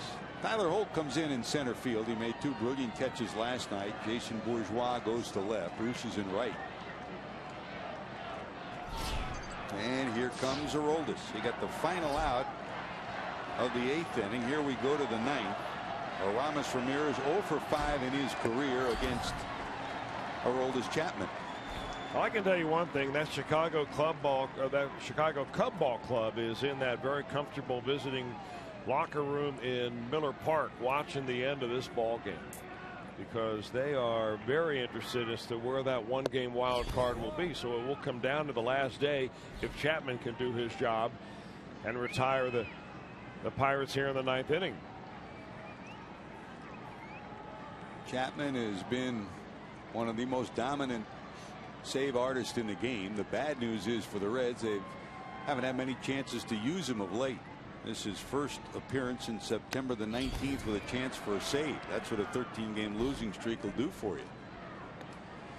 A.J. Burnett pitched in his final regular season game today, announcing he's retiring. And this guy, Aramis Ramirez, who's started his career here in Pittsburgh, a run producer here, a run producer for the Cubs, a run producer in Milwaukee. He will end his career after this season as well, trying to keep the Pirate hopes alive, and the fans here, 34,000 strong, trying to get the club back in the game. Hit hard down to short. Suarez, long throw, 1 away in the 9th. And you know, we've talked a lot about all the slots that are available, whether it be home field advantage or a wild card slot, and some of the remarkable games that have taken place. There probably is no slot more important than this one, home field advantage. I mean, Clint Hurdle has been to the postseason 3 times, and the times that he's been there to this date, all of the games they've played have been here, and it'll be a raucous crowd if it's here. But I don't know that anybody will be prepared for what they'll have at Wrigley if the Cubs get home field advantage. It's been a long time. Joe Madden has changed the culture of that clubhouse and the culture of the team and the culture of the fan base too. Well, they're getting pitching like nobody's business there in Chicago. They may have a Cy Young Award winner in Jake Arrieta there, but they had tonight their 22nd shutout, their team shutout, even though Kyle Hendricks went 6 innings. They had 11 last year. 22 is the most by a franchise in baseball in quite a long time. Here's Marte. Starling reached on an infield hit in the 1st, bounced out, and hit a bullet back to the mound in the 6th that Finnegan stabbed and turned into a putout. Marte's been a pain in the neck to the Reds ever since he came into the league. He had the biggest play of the night defensively. Did he get hit? Yes, he did. So that'll bring the tying run to the plate here in the 9th.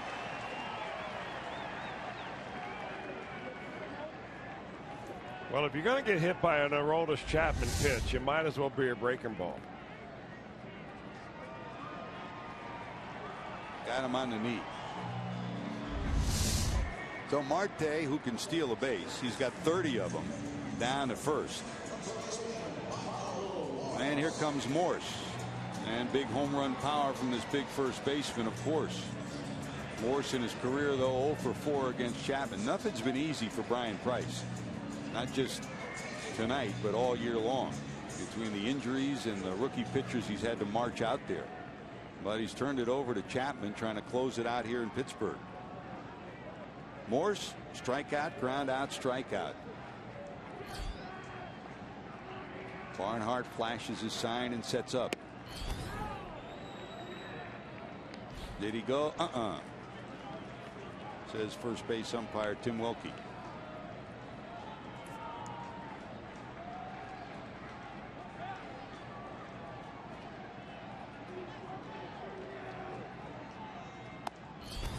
That's a strike. Well, Chapman started McCutchen with 2 sliders, and the one thing that he changed this year a little bit, Chris, he's using the slider more, but still not using the changeup that can be lethal. 1 ball, 1 strike. But when he needs it, that's the old power pitches he goes to that nobody else in baseball has been able to figure out. I mean, you climb the ladder with that fastball, and that's the one pitch that's almost impossible to hit. 1 ball, 2 strikes. Chapman to the stretch, peeks over at first. Got him. Does he hold on? Doesn't have to. He got him.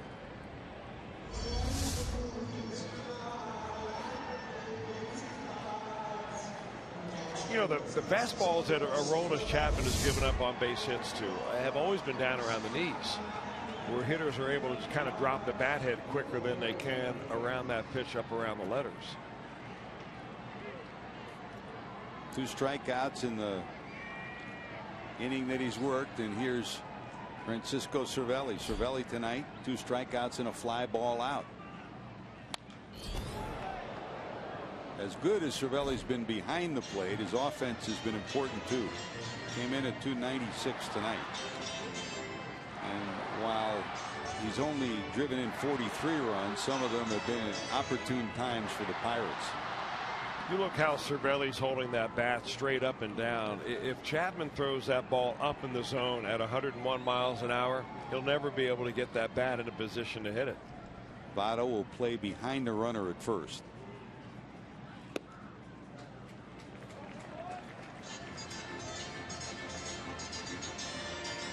Ball and a strike.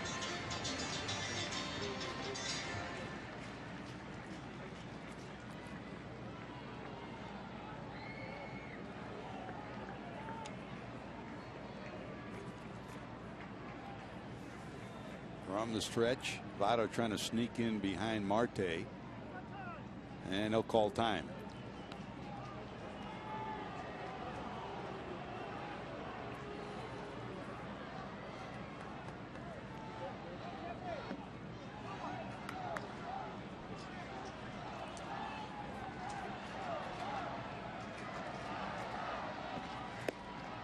That's a strike, high in the zone. Cervelli for the 3rd time tonight questioning a strike call by home plate umpire Mike Everett.